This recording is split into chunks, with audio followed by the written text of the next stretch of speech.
James, I think the pull and Flardamoff is alive! Walt, I have told you so many times, the parasol is just supposed to take your shoes.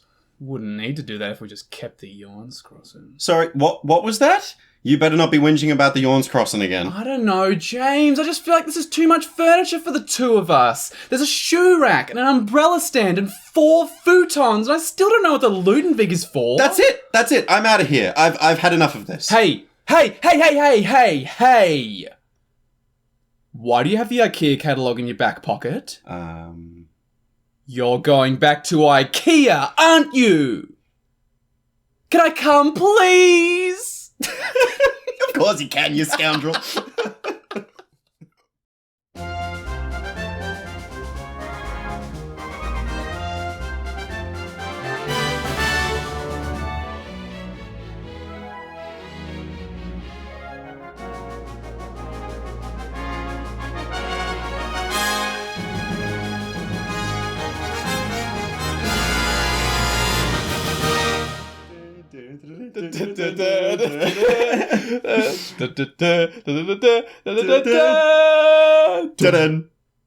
Nice.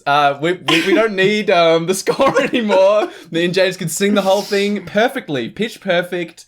No errors. That was actually how we wrote it with Jay, wasn't it? We just went in there and went da-da-da-da-da. He was like, yeah, I will turn that into music. Welcome to the Get Commanded podcast by the Greensboro Commander community. It's the GCP by the GCC, helping you to have better games of Commander. I'm your host, Walt. And hello, Commander players. It's your other host, James. Now, last episode, Walt, you kind of got cut off. Yeah, we were sort of lost in the sauce, and it had been a long amount of time, and I'm pretty sure it was about 1 o'clock in the morning. We were tired. I don't know if you could hear it in our voices, but we were definitely tired. We've decided to reset button. We are going to finish the deck building guide, as we've been doing in the last 2 episodes. So we're on part 3 now. Part 3. Originally we said 2 parts. Anyway, we should probably play the transmission, I guess. Let's hear from the Space Commanders. We've heard it before, but let's hear it again. One final time. There are rules that govern the building of Commander decks. Only once you master them can you begin to break them. Oh, okay. That's the last time we're going to have to hear that transmission from the Space Commanders. Hopefully it's not 4 parts. No, we're keeping it to 3 parts. We can do this. There's not that much left to cover, but let's just wrap up from where we were before. So the one thing we were sort of basing a lot of this off was the numbers, because as we said from the Space Commanders, these are the rules, and we need to understand the rules before we're allowed to break them. If you've not heard the Kung Fu metaphor that we used, you can jump back to episode 1 of this series. I think we even recapped in episode 2, so jump back anywhere you like. But the numbers, as we had laid them out before, was in terms of lands, we said 35 to 42 was pretty good. Card draw, minimum 10. I think we sort of said we generally land around 15. We like to play a lot more, but you should play minimum 10. Minimum 10, for sure. Ramp, also minimum 10. We probably land around the 12 mark, I reckon, across both mine and yours decks. Removal, we said 8 to 10 bits of targeted removal, and between 1 and 5 mass removal spells, wraths, sweepers, whatever you want to call them. We had just spoken about win conditions and enhancers. So we said about 4 win conditions is good, about 5 enhancers is good, but that's sort of a complicated one that we sort of did a big deep dive on. So again, if you haven't heard them before, go back, listen to episode 1 and 2. We've covered a lot of this already.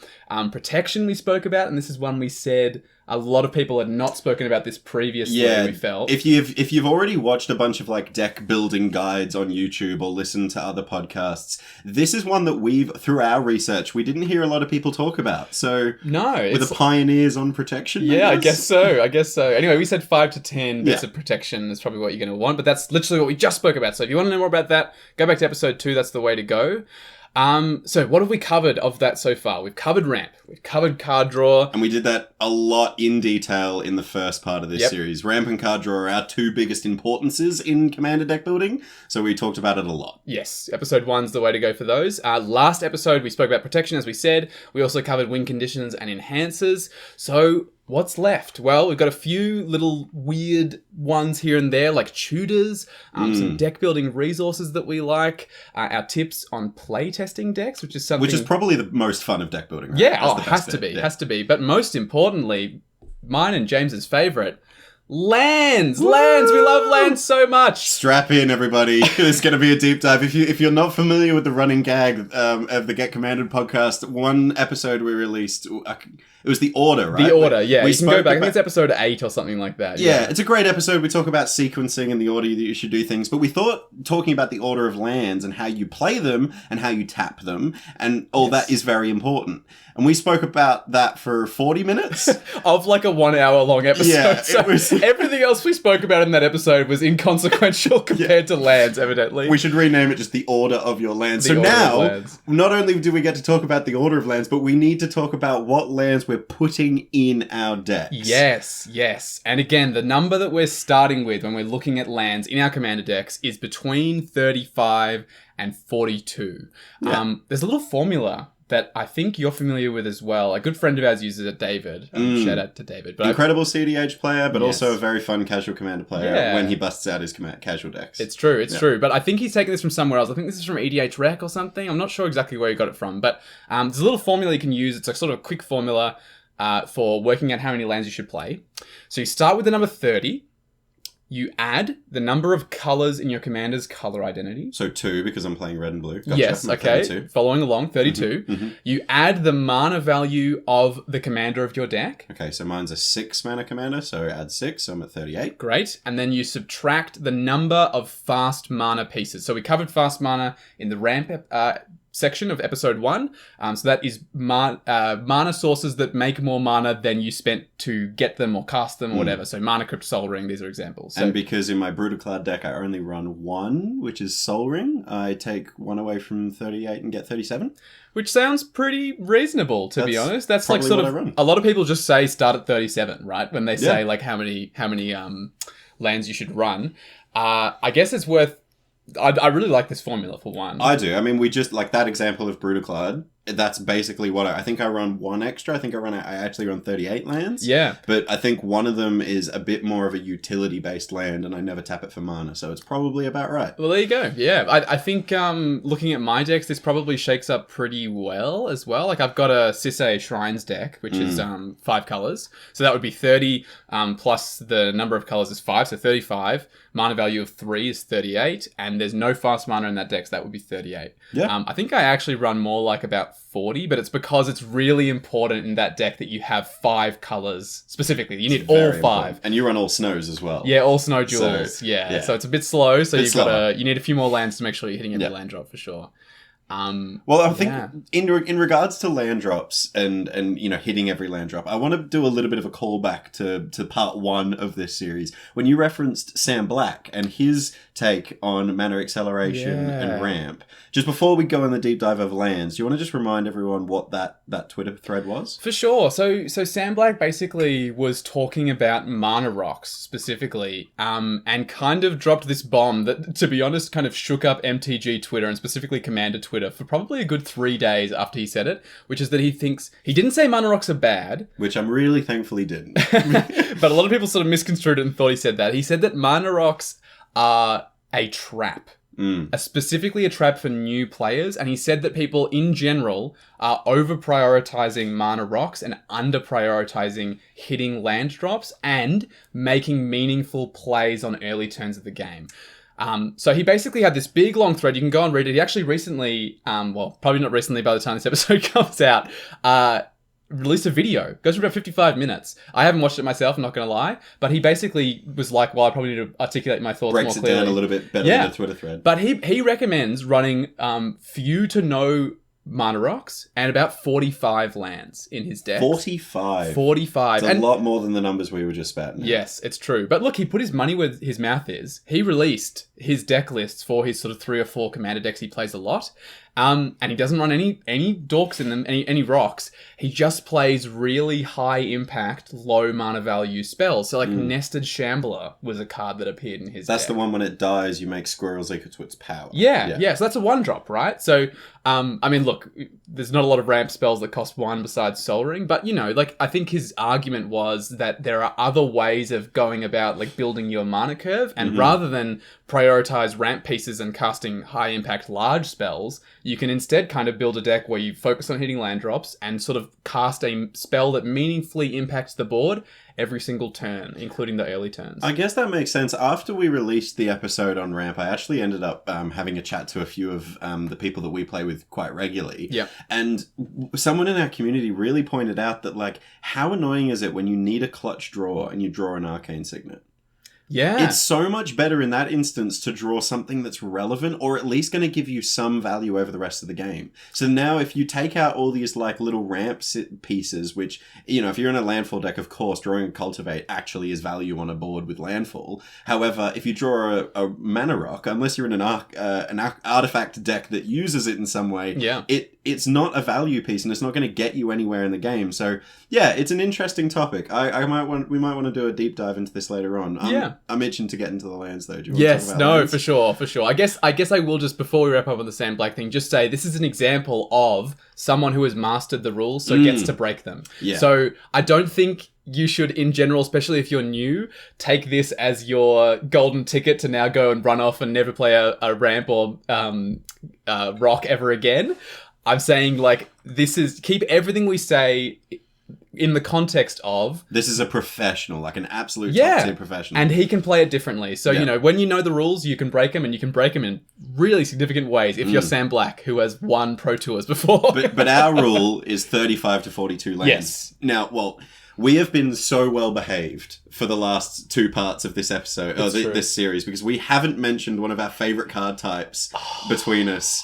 And we love them. We love them so much. Adore. I actually have a picture in a heart-shaped frame on my bedside table of one of these lands. I'm kidding. You do not. Modal lands. They are the best land to have been printed since OG Duels. And I'm putting that on record. Wow. Okay, James is going all the way out there. Yeah. Specifically, I should say, when we say modal lands, we're referring to the lands that are a spell on the back side and a land on the front side. Yeah. They're the land on the back. They land on the back. Oh my god, I'm a big liar. Yeah.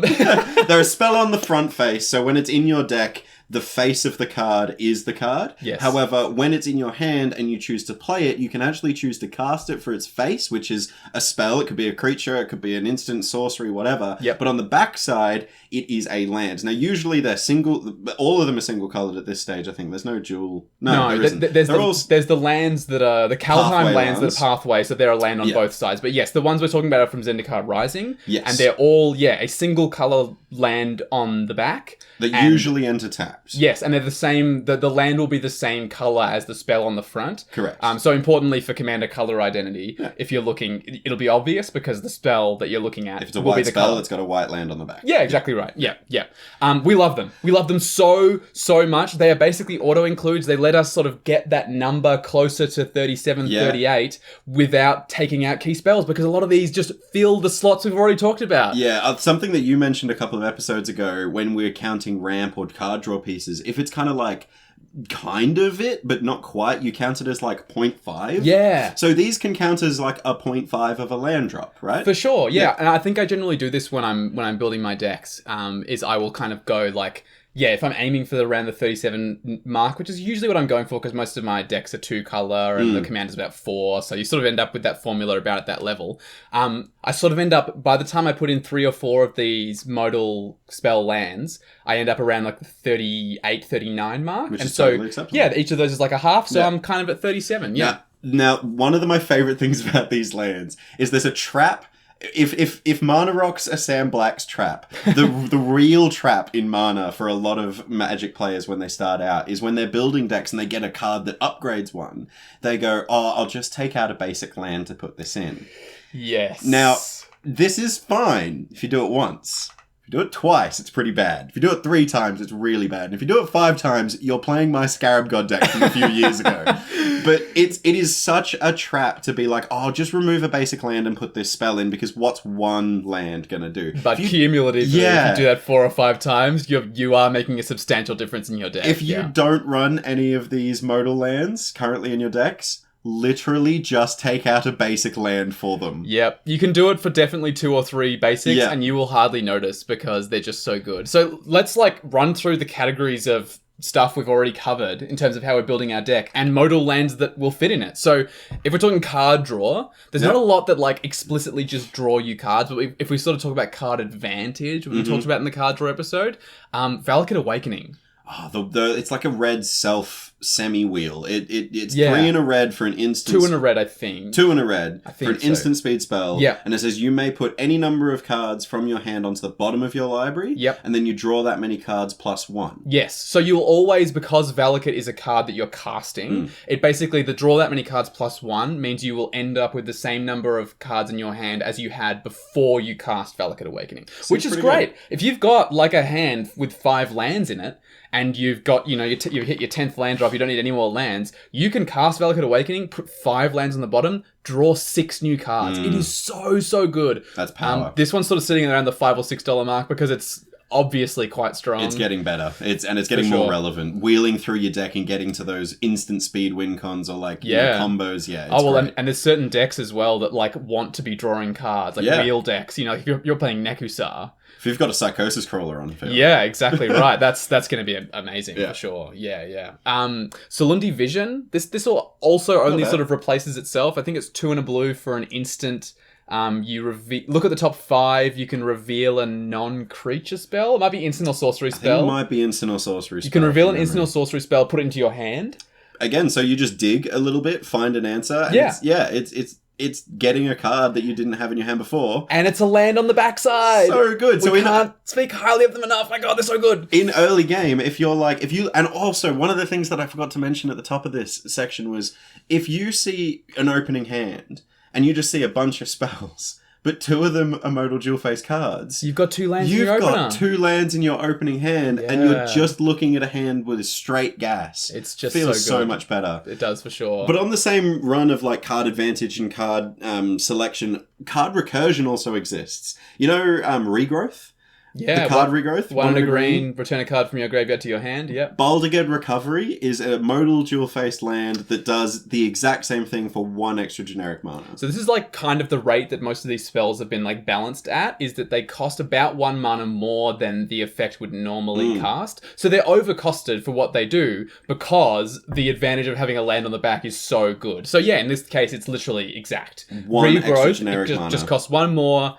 It's a sorcery, does everything exactly the same, but it's a land as well. So good. That one's fantastic. This one is actual card draw. Seagate Restoration. Oh, this is the one that's... how I said usually they are the lands on the back enter tapped. This is one of the ones from the Mythic cycle. I think they call them Bolt lands. Yeah. Because they enter untapped if you... Pay 3 life. Pay 3 life, yes. So in the same way Shock lands enter untapped if you pay 2 life, like the spell Shock. Yes. These are Bolt lands because you have to pay 3 life, like the spell Lightning Bolt. Yes, so, exactly right. There you go. So the Mythic cycle of this sequence of lands from Zendikar Rising, had this ability to enter untapped. Seagate Restoration, I think it's 4 blue. So mostly it's pretty color specific, pretty color intensive. But it says draw cards equal to the number of cards in your hand. You have no maximum hand size for the rest of the game. So Thought Vessel, but non-removable. Yeah, and also just drawing a load of cards in the right circumstance. It's going to be fantastic. Incredible. Another recursion spell that I run in my Scarab God deck is Agadeem's Awakening.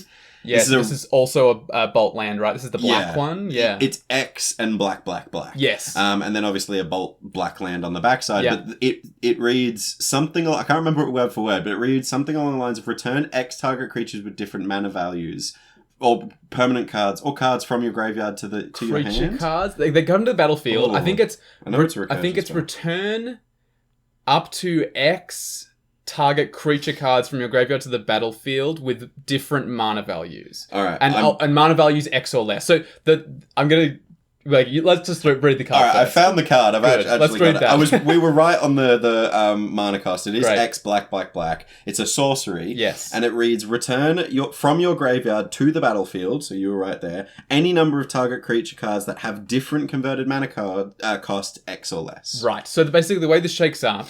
If you pay 5, so your X cost is 5, so 5 black with the cost of this spell, it's 8 altogether, you can return up to 5 creature cards from your graveyard to the battlefield with different mana values. So you can go up 5. To X. So as long as it's 5, 4, 3, 2, 1, you're fine. That's 5 things, yeah. That's 5 things. Or if you've got a 0-drop creature, I guess you could do that. Same. But you could do, if you had 2 5-drops in your bin and a 3-drop and a 4-drop, you could only choose one of those 5-drops to return. Different mana values is the important thing. But it's still super strong. Straight to the battlefield too. Yeah. And also, late game, especially if you're in a mill deck, which is probably where you're going to want this the most, or a graveyard sort of recursion deck, a Marin deck is great for this. Yep.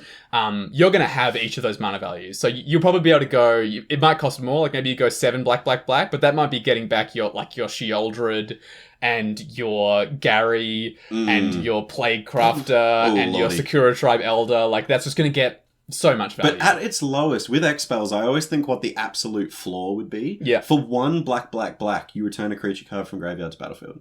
For what? With mana value 1.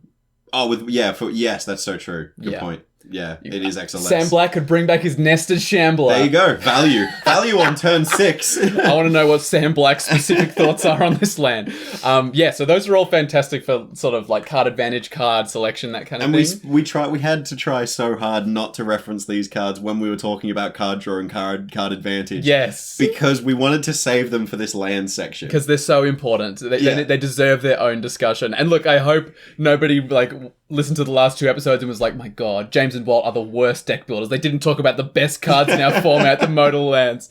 We were just saving them. Save the best thing on your plate till last. But would you believe that there are lands that can ramp you as well? I would, because I played them. Yeah.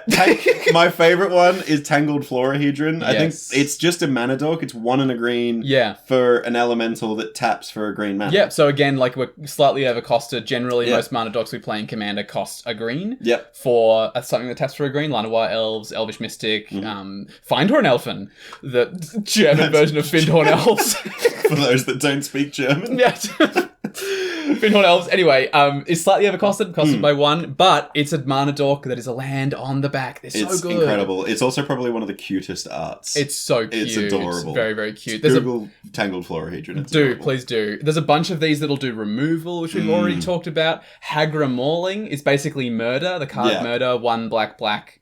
Murder is 1 black for an instant, destroys a creature. Hagra Mauling is 2 black, destroy target creature. But it's a land on the back. And it can weirdly cost 3. Which I have seen happen. Do you want to explain the condition? Oh, it's so strange. It's it costs 1 less if an opponent controls no basic lands. Yeah. Or only non-basic lands or something. So if someone's running a 5-color deck and has no basics out, yes, it can actually it will be actually the exact just same be as murder. the card murder, but with a land on the back, which is crazy. I have seen it cast for sure for 3. Crazy. Undo Inversion is a great mass removal spell. That's a full board wipe for creatures, right? Non-land permanents. Oh wow! Yeah, so it's 6 white. Though, so it's overcosted again. Yeah. 6 white for a sorcery that says destroy all non-land permanents. Yeah. But on the back, it's a white land. Yeah. So just it's crazy good. It's a land drop. You're literally taking out a basic land for an extra board wipe, and again, that board wipe can fill your this land can bump your numbers for a board wipe. Yes, exactly right. Do you see what we're saying here? It fits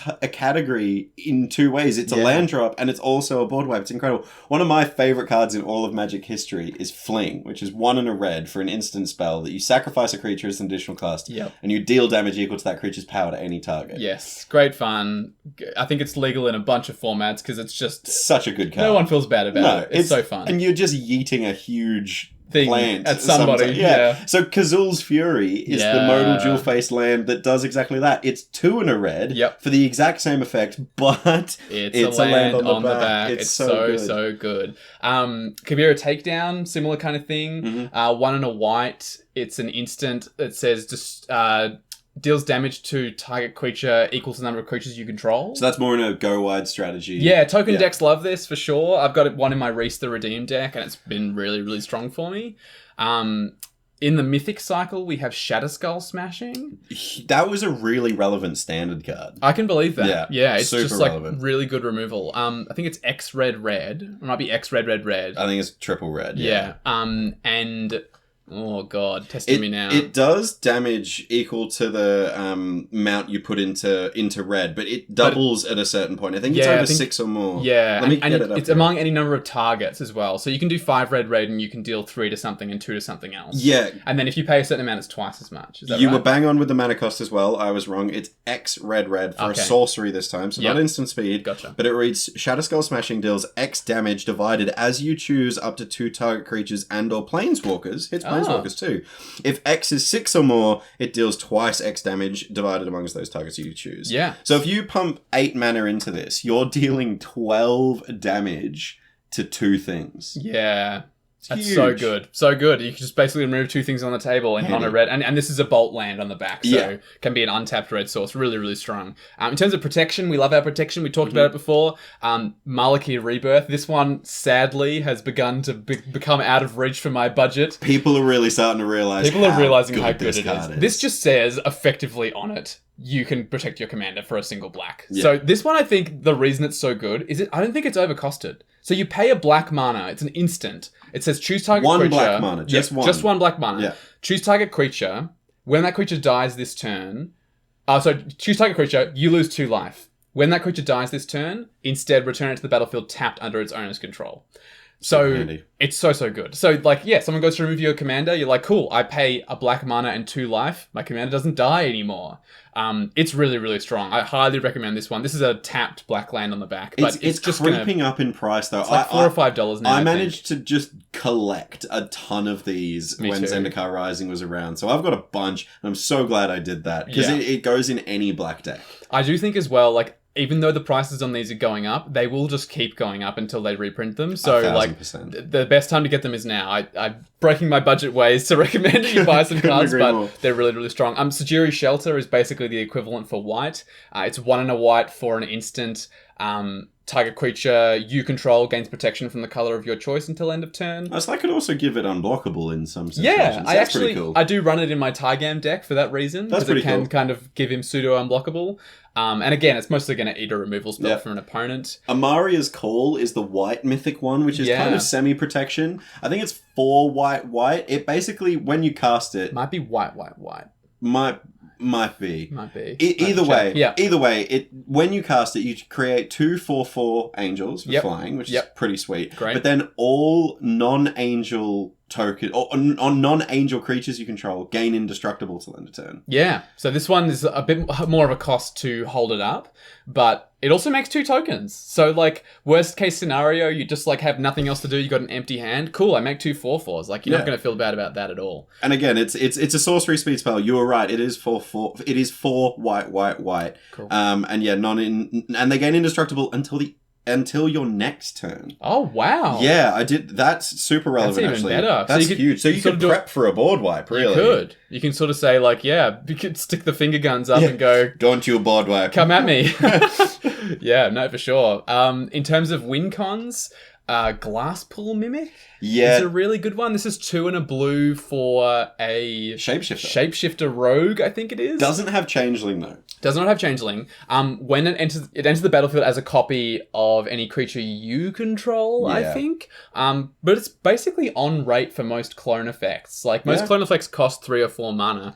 Doesn't take away the legendary rule, but it is incredible. And it also doesn't do a lot of the really good clones will do anything on the battlefield. It will only do your stuff. I'm pretty certain Glasspool Mimic says that. But so good. And I played in my Azor the Lawbringer deck because it's just a bunch of creatures that are fun to have 2 copies of, like Chasm Skulker and I play it in Yuriko because a big theme around my Yuriko deck is copying Yuriko a bunch of times, using Mirror Box or Mirror Gallery or Sakashima to take away the legend rule. And then copying it again now that you have no legend rule. Exactly, because if you get 1 ninja through, if you have 3 Yuriko triggers, Yuriko is one of my commanders that whenever a ninja deals damage to a player, you reveal the top card of your library and each opponent which is wild, loses life equal to the mana value of the card you revealed. So strong. So if you have 1 ninja deal damage, but you have 3 Yurikos, you reveal 3 cards. Oh, disgusting. Absolutely disgusting. Another one that I super like, I think we've talked about every mythic at this point. I think so.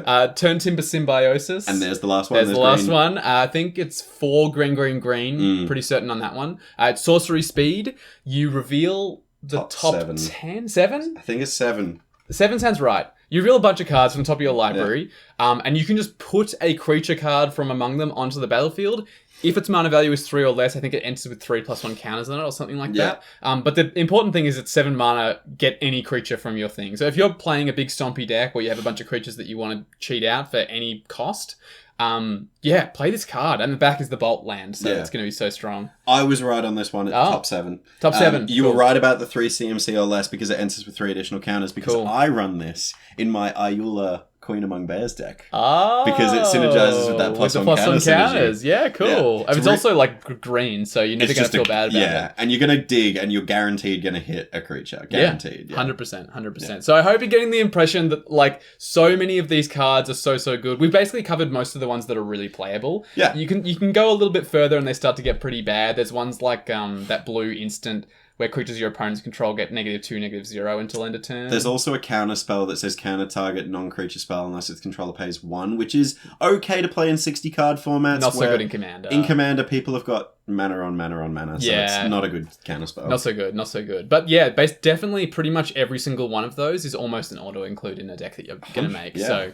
and again, they're going to be like we talked about with Moxfield, right? When we're looking at our cards, like the ones that are going to be with our custom tags are going to sort themselves into multiple categories. Yeah, you already mentioned it. The lands are just going to be gravy, right? Because like I don't get excited when I add basic lands to a deck. No. I get excited when I add this land to a deck because it's also a spell. It's like so it does good. something. It's so cool. So good. I will say specifically with Moxfield as well. Moxfield's really cool in that it will when you look at your deck, sort of the default view by what type of permanent everything like is, like it's got instants and sorceries and creatures and it's all sort of like that. Mm-hmm. It will have your land count of just regular lands, and then just next to it will say the number, like in small letters it'll say number including modal lands. So it'll say, like in big letters, it'll say 35, cool. And then if you've got 2 modal lands, it'll say 37 including modal lands. So, yeah, and then you can do the quick math in your head if you want to use our little formula of me saying that they're half a point for lands. Like it's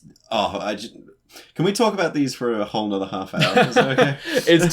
It's tempting, honestly. But there's so much else to talk about with lands, like utility lands. So these are kind of almost the opposite of the modal lands, right? Like modal lands are pretty boring lands on one side and then spells on the other. Utility lands are just lands that have other abilities. Like they're not just tapping for mana, they're also doing stuff that we might like. Yeah, there's so many utility lands because pretty much every single set will have a utility land printed in it. So like they've been printed for years and years and years. But I want to kind of put a caveat right at the top of this section and just say generally all of these lands tap for colorless mana. A good chunk of them. I reckon like 90% of these utility lands are colorless. Pretty easily. So I'm going to say pretty sweepingly, if you're in a 3-color deck or more, really consider... We'll talk about like how many you can run in each color in a second. We've got a bit of a number guide for you, but like 3 colors and over is going to be hard to put these in. Yeah, I think you're probably going to want to take a really good look at it and say like, is this just like absolute gravy in this deck? And if it is, chuck it in, but only 1 or 2 in three or more colors. I'll give you a prime example of when it is the gravy, as you put it, Walt. Sure. Khan's Bastion is a land that taps for a colorless, you pay 4 and tap it, and it proliferates. In my Atraxa Infect deck, this land can straight up kill someone on 9 Infect. Yeah. So it goes in it. It's the gravy in that deck. Even though it's 4 colors, and I said, 3 colors, you have to... But think about it. If I can pay 4 mana and tap it and kill someone... Yeah. It's pretty good. Well, and also importantly, I reckon that's probably the only colorless utility land in that deck, right? I reckon that would have to be... There might be one more, but that's probably... No, I think it is. I genuinely think that is the only utility land I run in that deck. Sure. So should we give our like vague numbers that we recommend for this kind of thing? Sure. So for 3 or more colors, we said 1 or 2 is probably the maximum we'd go for. What do you reckon for 2 color decks? 2 colors, you could definitely start running more because like the second you play a tapped 2 color land or, the second you have your basics sorted, you fix pretty quick. So I'm going to say like 3 to 7. Yeah. Like, and when I say 7, like that is the top end. If they're really if your commander's cost only has 1 pip of each, that's probably a good reason to like run more. Sure. Also, if your deck has some kind of untap synergy where your lands can untap and you can use those abilities multiple times. Yep. Or again, if they're really prevalent to your deck. So 7 is like the top end of it. Yeah. But like, yeah, you can throw in pretty comfortably in there. Yeah, I think, but definitely like artifact decks as well. There are like colored artifact decks that will still make very good use of colorless mana. So yeah, probably around the 7 mark for those. Yep. For 1 color decks, I reckon you can go even higher. Probably like between 7 and even maybe 10. Yeah, for 1 color decks, like the set, like for example, for like mono red decks, usually mono red, the devotion isn't a big deal. No. In mono black, usually there's a lot more black sources, so maybe you have to think. But if you're playing Crick, for example, where you can pay Phyrexian mana for black pips, you can run a lot more. But like 10 is a pretty good advice. But like I'm thinking like mono red, once you've got like 2 or 3 mountains down, you're going to be able to cast 2 or 3 spells in a turn. Yeah. If you've got other lands. But if the rest are colorless, just make sure you're tapping your colorless utility lands first to pay for the spell's generic costs. Shout out back to the order episode once again. So pay attention and take notes to when you say things. I think keep in mind, like the reason we're giving ranges and all of that is it's going to depend a lot on the kind of deck that you're building. Because like 100%. I know, for instance, I mean, this is a bit of a fringe case because it's a CDH deck, but your Niv Mizzet Perun deck is like a real fringe case because it's only 2 colors, but your commander's cost is blue, blue, blue, red, red, red. So super important to get that fixed. Yeah, any colorless land in that deck is going to feel pretty bad, right? Like I remember you taking a bunch of them out because you were like, oh my god, when I have these in my opening hand, I don't get to cast Niv Mizzet for like a lot of turns. I have no more in the deck. None. The only utility land I run in the deck now is actually it's the perfect counter to a Thassa's Oracle win. Oh, is this the blue land? Correct. It's the Cephalid Colosseum, right? That's the one, yeah. So I think it taps for a blue and taps for a blue, yeah. Taps for a blue, so yes, so it's not a colorless utility land. It's colored. Yeah. And it's going to help you cast that. But the reason it's Thassa's Oracle protection is because if someone doesn't notice you have that land, I think you pay a blue and tap it, and you have to have thresholds, so 7 or more in your graveyard. Cards in your graveyard. Yeah. But target player draws 2 discards too. So if someone goes Thassa's Oracle, exile, Demonic Consultation, exile their whole bin, cast Thassa's Oracle, in response to the Thassa's Oracle trigger, you can force them to draw cards from an empty library. And they will lose the game instead. Very, very funny. It's one of those like sleeper agents. People think they win and then you go, Actually, it's also incredible because it's 1 blue and tap it. It's so good. Yeah, and it's a blue utility land as well. Yeah, amazing. Yeah, for sure. So utility lands that we recommend. There's a bunch that actually can draw you cards. I say draw you cards. Usually a card, but it's usually a bit of mana to do it, and usually a bit of restriction to do it as well. Yeah. But yeah, when you have nothing else to do, you can draw a card instead. Yeah. Archavarazka. Oh, that's the City's Blessing one, yes, right? so you need to have 10 or more permanents, and then you have City's Blessing for the rest of the game. You pay 5 and tap it, and you draw a card. Decent. Bonder's Enclave. That's 1 less generic mana. It's 4 and tap it. I think it's 3 and tap it. Is it 3 and tap it? It might be, it's pretty huge. Yeah. But it's you pay that generic cost whether it's 3. I think it's 3 actually. I think it might be 3, right. Yeah. And then you tap it. If you control a creature with power 4 or greater, you draw a card. Yeah. Which, if you're in a big creature deck, it's pretty guaranteed that you're going to have it. Yeah, definitely. If your commander is 4 power or more, you're just always going to have it, right? War Room. This one's pretty popular these days. Actually really played. Yeah. It was printed at Rare in Commander Legends, yeah. So it's still reasonably new, although I say that. I was looking at sets the other day and realized that Commander Legends came out in 2020. Oh, it's like, what? More than 2 years ago. Crazy. Anyway, War Room says pay 3, tap it, the same as Bonder's Enclave, draw a card. You lose life equal to the number of colors in your commander's color identity. So, great in monocolor decks. Fantastic in monocolor decks. And again, great in the Eldrazi deck as well. Yeah. Pay no life. Pay no life. Yeah, and like we said before, if you're running a colorless deck, run as many of these utility lands as you want. Go nuts. Go absolutely nuts. So, but like, for single color decks, again, like I said, you've got one, the second you've got your color down, you're going to be able to cast most spells, so you can run more of these, and if one draws you a card for just a couple of generic mana, it's brilliant. Yeah, no, totally agree. In terms of coloured ones, similar to Cephalid Colosseum, we've got Castle Lochthwain. Oh, it enters... Taps for a black. But it also enters untapped if you control 3 or more swamps, right? Or if you control another swamp. I don't know. I don't know the rules on that one. Oh no, that's Witch's Cottage that I'm thinking of. Yeah. But I think there's something with Castle Lockfern. I forget what it is. Anyway, you can pay 2 black, and tap it. So it's effectively 5 because you're tapping the land as well. I think you just lose... Oh, no, you draw a card and then you lose life equals the number of cards in your hand. So great when you're top decking. Yeah. Because that's going to be pay 5, draw a card, lose 1 life. But not so good late game when you got lots of cards in hand. I've only activated Castle Lockwain in Hellbent. I'm top decking. I think otherwise it feels too bad. Yeah, but 100%. Definitely. But there's a bunch of other utility lands that like synergize with certain like decks. Mm-hmm. So if you're running like a combat-based deck, there's a bunch of lands that can actually pump your creatures. Yeah. One of my favorites is Kessig Wolfrun because this so just good. Grows exponentially because it's an X cost as part of the tap cost. So it's X, green, and a red, which means you can only run it in commander decks that run green and red. But to be fair, if you're playing green and red, you're probably in a creature beatdown deck. You're going to want this land for sure. Exactly, but it's an X, red, and a green and tap it. And target creature gains +X/+O. Yes. Until the end of turn. I think it gives it trample and haste as well. Wow. It definitely gives it trample. Huge. I'm not certain of the haste, but it's like, you pay X, green, red, tap it. Target creature gets +X/+O and gains trample, maybe haste. Pretty sure it's just trample. But like if you're playing... Just trample. Yeah, just okay. Trample. Yeah. But I had this in my Rada Heart of Keld deck for a long time because, it's like a big stompy Voltron deck, but Rada doesn't have trample. So this lets you get through on people's boards for sure. And hey, look, it taps for a colorless mana at the end of the day. So, and it enters untapped. Yes. It's great. Yep. It's great. Slayer's Stronghold. I think this might even be part of the same cycle as Kessig Wolfrun. There's kind of a few of these. This one you tap it and you pay borrows, so red and white. Yep.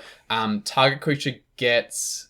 Oh, I'm going on a limb here. I think it's +1/+1. No, +2/+0, vigilance and haste. I think this one gives haste. I'm pretty sure. This one gives haste. You are so right.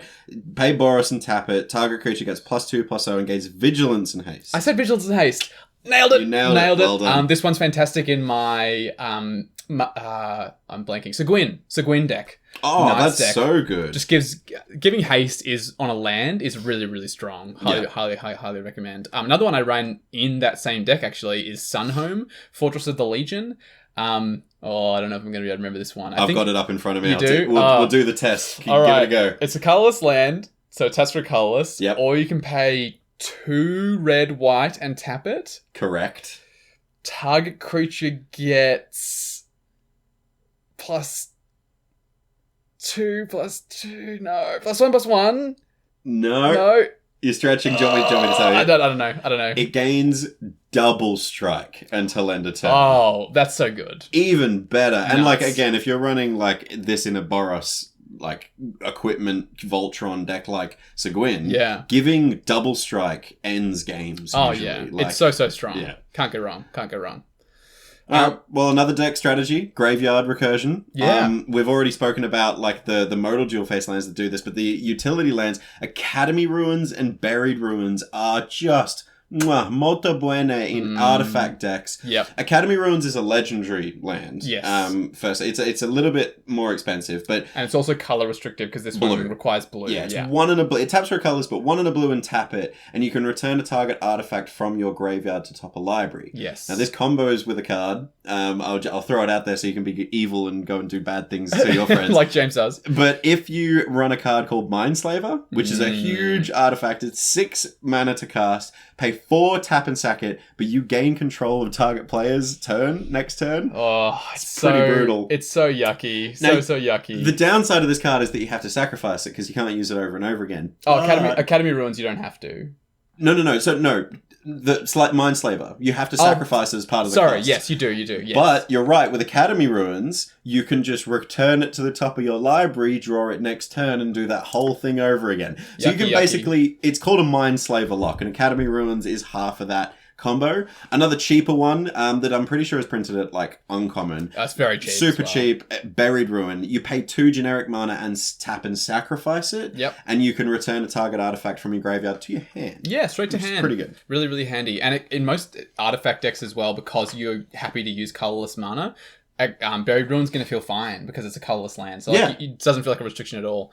What I really like in graveyard decks, specifically for like creatures, Port of Carfell. This is the Dimir one. So again, it's commander identity restrictive, yes, but still good. Part of a cycle of these. A few of these are quite playable. The Boros one's pretty good too, from Kaldheim.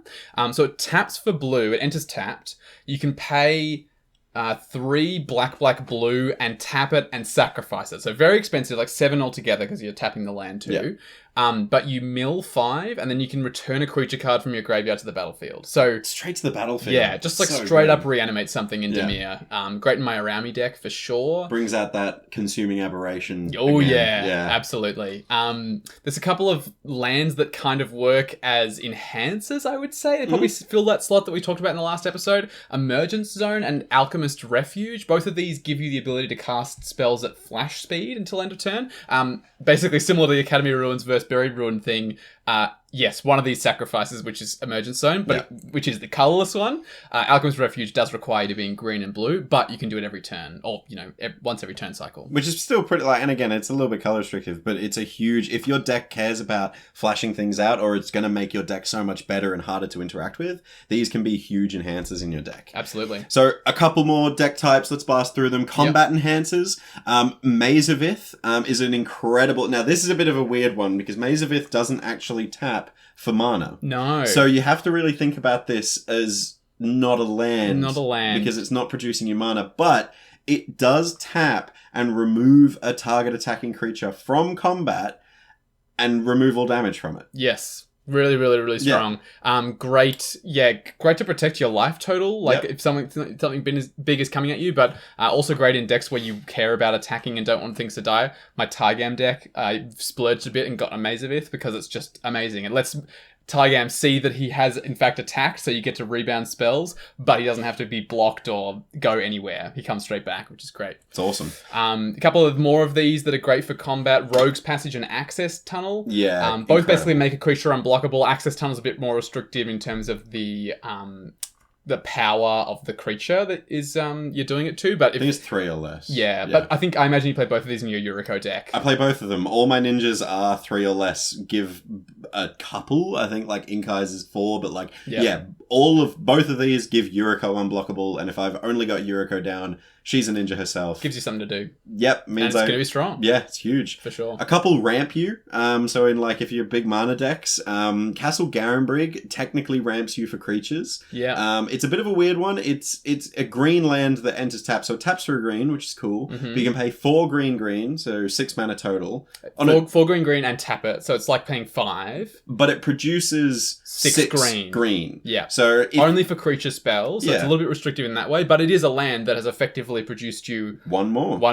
It's like your Ancient Tomb in green. Yeah. Really, really good. There's another sort of weird little combo that you see a lot in mono black decks, and sometimes even a couple of color decks that include black.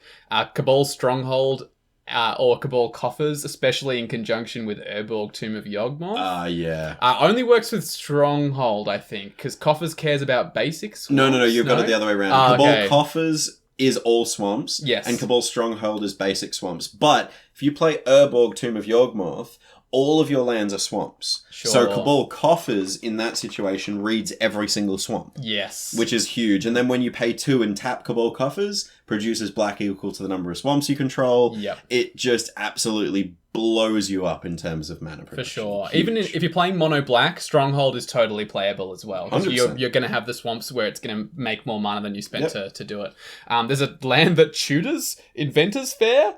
Another super good in artifact decks. Great in artifact decks again. You have to have 3 or more artifacts to activate its ability, but I think you pay 4, tap, sacrifice it, get an artifact to your hand. Really, really There's strong. also a really weird upkeep trigger on that. You gain a life. If you have 3 or more artifacts. If you have Metalcraft, technically. It's not bad, but like weird. Yeah, like legendary lands, man. They break all the rules. If you're playing a mill deck, even if you want to mill yourself, like my Arami deck, Nephalia Drownyard, I think you pay 1 blue-black, tap it, target player mills 3 cards or something like that. Again, got nothing else to do. You need to fill the bin. Sink your mana into it. It's going to do it. We've already mentioned Urborg, which makes all of your lands swamps. But I guess this can be called a fixer that doesn't ramp you, but it fixes. For sure. Another card that does a similar effect, but in green, Yavimaya. Cradle of Growth. Yeah. Makes everything a forest. Now, this one, in my opinion, is slightly stronger than Urborg. I know Urborg has the combo with Cabal Coffers, but Yavimaya, there are so many green cards that care about the number of forests you control. It's kind of weird. The other thing that we didn't mention about both of these, Urborg and Yavimaya, is they make all lands forests or swamps. Yes. So it makes your opponent's lands swamps. Yeah, if you forests. care about swamp walk or forest walk randomly, you should run these cards. Maybe you should. Also, weirdly, we'll make your Maze of Ith produce mana now because Finally. it will be a Yavimaya or it'll be a forest or a swamp, which is kind of cool. I have to say, I cannot wait until we get the rest of these for all the colours. I'll be interested to see if they complete the cycle completely. I think some of them would be making everything an island seems busted for high tide kind of things. Yeah. Maybe they won't do blue. I think red would be fine. But already, Black had Cabal Coffers and that's busted. That's true. I don't know. We'll see. Guess we'll see. Another one that's really great for just getting your commander back. Command Beacon. Oh, yeah, and it's also colour. You can run this in any commander deck. Yeah, colourless. It's got no colour identity. Yeah, exactly. So you just sacrifice it, put your commander in your hand from the command zone. Really busted in, what's that Sultai commander that lets you play a permanent type of each permanent from your graveyard each turn? Muldrotha. Really strong in Muldrotha because you sacrifice it, get Muldrotha back, cast Muldrotha, use it as your land drop for turn. You just never run out of Muldrotha. And you avoid command attacks. Hooray! Yeah, it's stupid. I actually run Command Tower in my Gishath dinosaur tribal deck. Yeah, I think high cost commanders in general just kind of want it. Because the second you, realistically, with those high cost commanders, Gishath is 5 red, blue. Sorry, not blue. Red. You wish. I wish.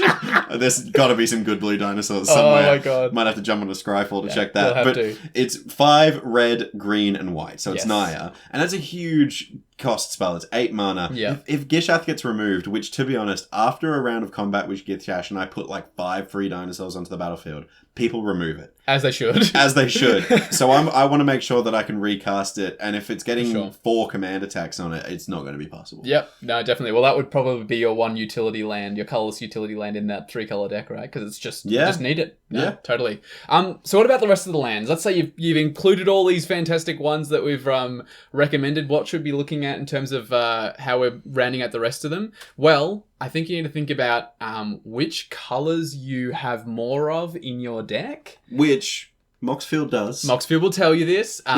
It's also worth keeping in mind what color your ramp is. This is especially true if you're playing a deck where most of your ramp is going to be green, rampant growth, cultivate, Kadama's Reach, that kind of thing.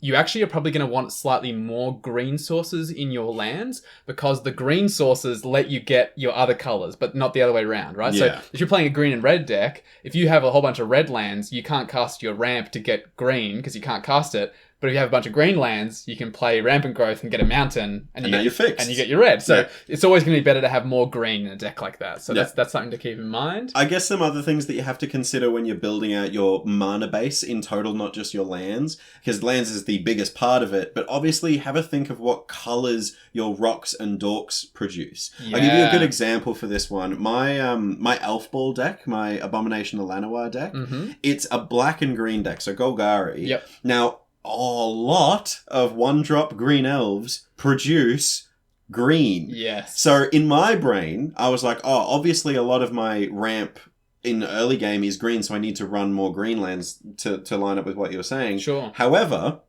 I'd cast all these 1-drop green elves, and still, by turn 3, 4 sometimes, I'm like, I don't have black yet. I need black because all my dorks are producing green. Right, I see what you mean. So this is almost like the opposite where it's yes, all your low mana value, ramp is green, but all of that only produces green. Exactly. So you should actually kind of consider that as well. Yeah, no, good call. I think definitely as well, you want to be thinking about, especially when you get to lots of colors in your deck, you got to think about roughly what turn you're going to want to need all your colors by. So I know, for instance, you have your 4-color deck, your Infect deck, Atraxa, yep. So you ideally want to cast Atraxa on turn 4, right? So it's probably going to be really important for you, I'm guessing, to get all 4 colors by turn 4. It's almost more important than accelerating in that deck. Better to fix than ramp in that case. Yeah, I think that because Atraxa definitely, as long as I've got I've got a lot of infect creatures that are very low to the ground and can give infect on like turns 2 and 3. Sure. However, if I get Atraxa down on turn 4, it's going to start ticking those infect counters up, which is a bigger part of my game plan than the infect creatures in the first bit of the game. That makes sense. So yeah, it's really important. So in a 4-color deck, it's ideal to have, especially in a deck that is like, you know, so reliant on that commander's ability, to have it by turn 4. Yeah, no, that makes a lot of sense to me. I think it's also worth considering how pip intensive your spells are. So when I say pip, I mean like when you're looking at a spell, the actual colored pips that make up its cost.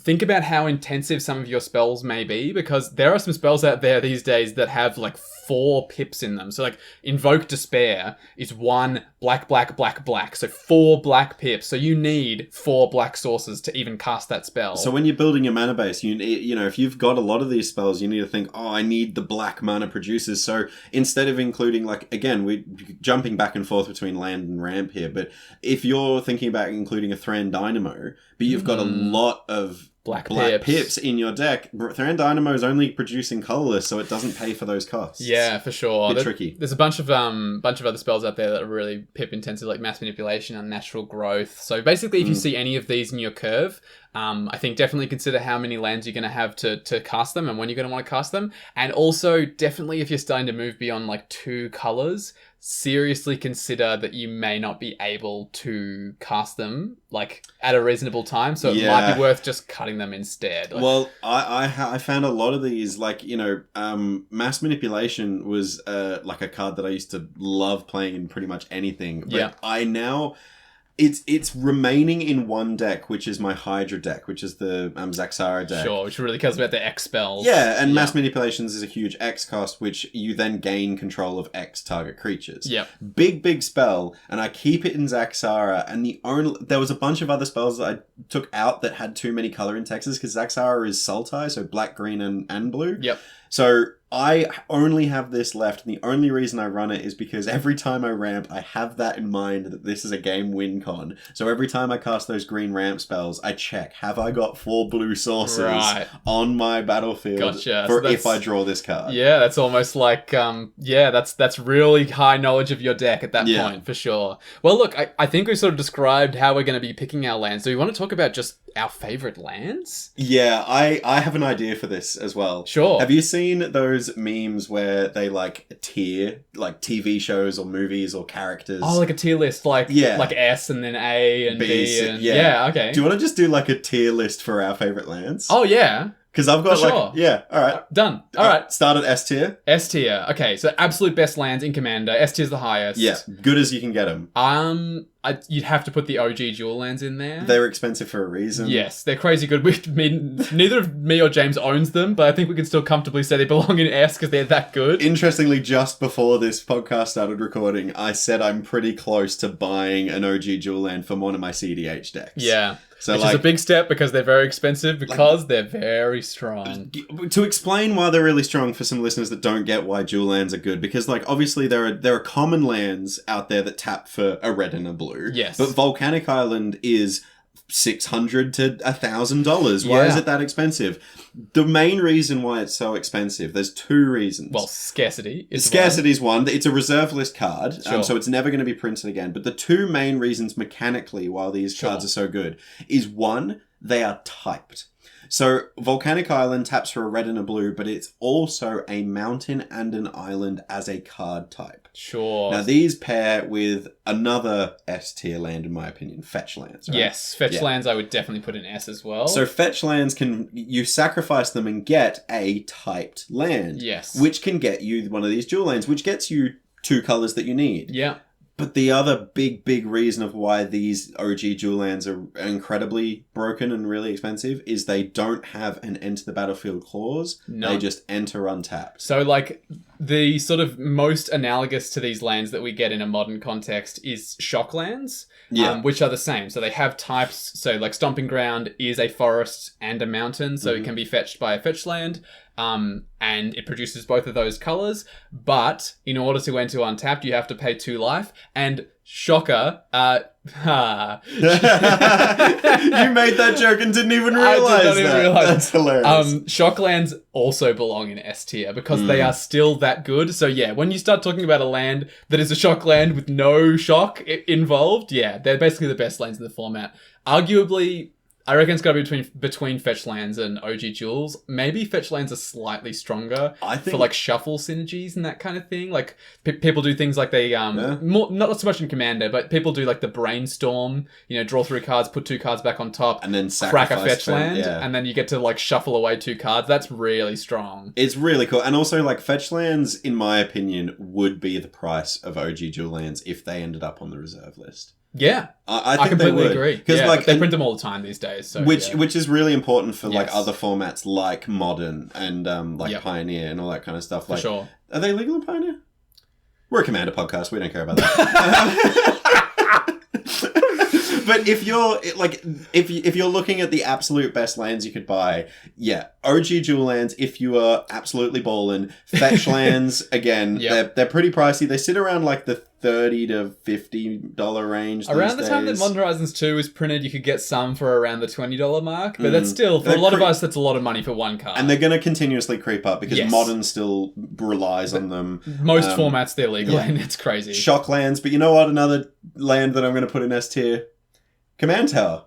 Yeah. It's an untapped 5-color land if you're in a 5-color deck. Yep, no. If they printed a card that said this land taps for one of any Wooburg, untapped, no condition. Yeah, it would break every format it was legal in. No, for sure. We kind of take Commander Tower for granted, like Soul Ring, because it just gets printed and everything. But it's busted. It's a really strong land. It's incredible. I think it's actually so good, I run it in my mono green deck. You have no good reason to run it in your mono green deck. I do, actually. I have one. It's the Commander Green Collection version of the Commander I meant Tower. You have no mechanical reason. No mechanical reason. I'm sure you have a spiritual reason. To you know, it's actively bad in that deck too, because I run a snow sub-theme in this mono green deck. So you actually need Snowlands. I do. Oh my god. It would also be bad if you were running like Gingerbread Cabin. Like that's it's not a forest. Yeah. It would be good, I will say. I will say right off the bat, if you're playing monocolored deck, but you have Field of the Dead in your deck, Command Tower is actually pretty good. Yeah, you want as many lands as possible that have different names in a Field of the Dead deck. So that would be a good reason. But yes, agreed. Command Tower S tier. Why are you listening to us if I'm running Command Tower in a mono green deck? We're telling people to build decks on our advice, and I'm running Command Tower in a mono green deck that has snow synergy. For no reason. I apologize to our listeners, but we do have good advice. We do. Promise. That's S tier. That's S tier. Should we A tier? Let's do A tier. I think for sure you'd have to throw in the crowd lands. The ones that care about the number of opponents you have. Which in Commander, it's like, early game, everyone's still alive, so they're going to enter untapped. You also only need 2 opponents, so even if one person's been has died, you can still have it enter. Or if you're in a 3-man pod. Yeah, it literally the only time it will enter tapped is in Commander is if you're down to the last 2 people. Which, to be honest, would mean you're later on in the game. And it doesn't matter anyway. It doesn't matter if you have an land that enters tapped. But these are 2-colored lands, so they tap for 1 of each. They're not typed, which is probably one downfall. But the only downside, I would say, so good. So strong. Love crowd lands. I would definitely also put in A tier the lands that check for the number of basics you have.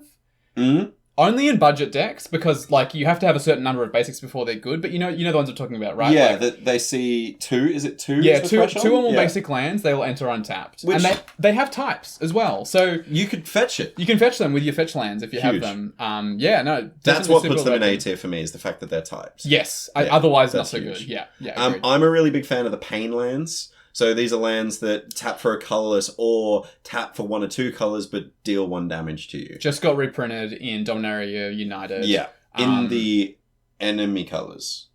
Only did they not print them all? No, I think Caves of Kolios was reprinted because it was a huge story beat.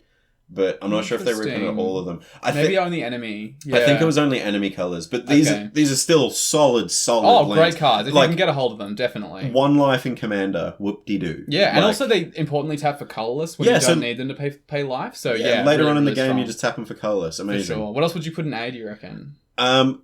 Look, these ones are a little bit... Might get a bit of controversy on this one because they're printed so often, but I actually think bounce lands are A-tier lands. The sort of like Azorius Chancery style thing. Yeah. So they enter tapped, but they produce 2 mana. And one of each colour. One of each colour. So they fix you in a 2-colour deck, which is great. But you have to return a land you control to your hand when you put them in. Now, the reason I'm putting this in A tier is for a couple of reasons. Sure. The first one, if you listen to our order episode, again, throwback to the 40-minute discussion on lands that we've had before, if you tap a land and float the mana and then play the bounce land, you can return the tapped land to your hand and you've used them. It's not like you're going down a mana if you play these lands. No. So smash that misconception right out the bat. Yeah. The second thing that it does, it actually makes you hit your next land drop. Yeah, I think we might have mentioned this in the order episode maybe, because we talked about bounce lands a bit there, but if you're looking at your opening hand and you have one basic or one, any other land and a bounce land, it's kind of like having a 3-land hand. Weirdly. Because you can go turn 1, play that untapped land.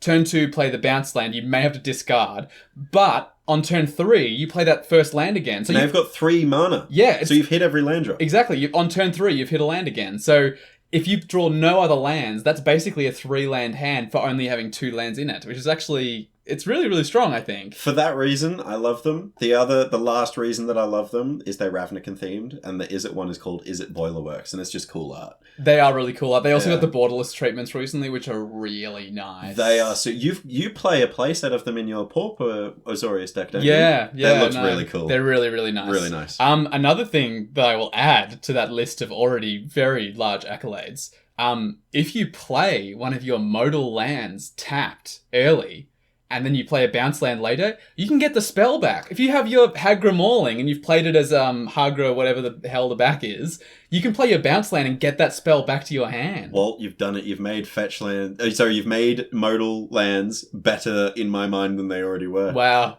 S tier. They're S tier now. S tier modal, yeah. I mean, modal lands are S tier. Wow, surely. I actually, do you think? I reckon they would have to be S tier. We gave them their own section. They're S tier. That's true. They've got to be S tier. Yeah. All right. Well, okay. Other A lands, in my opinion, the Triomes are a huge one. Yeah. So they always enter tapped, but they have 3 types on them, which is really, really helpful. So, for example, a Sultai one is a forest, a swamp, and an island. Yep. They also cycle. Weirdly. Yeah, for they 3 cycle mana. For 3. Yeah, which is relevant more often than you would expect, for sure. I would also throw Exotic Orchard in A tier. I think it's solid. Like 95% of the time, it produces more than one of your colors. Yeah, and that's it's also worth untapped. Having. Yeah, untapped as well. Yeah. Similar to Command Tower, not quite Command Tower, but close. I reckon that's probably all I would put in A. I've got a couple for B. For B, what do you reckon for B? The first one that I thought of for B was the Scry lands. So they enter tapped, but you scry 1 when they enter. Correct. They're not typed. They produce 1 of 2 colors, and they let you scry when it enters. It's pretty good. They're called temples. Is like what they were printed around Theros. So there's the Temple of Enlightenment produces red and blue. Yeah.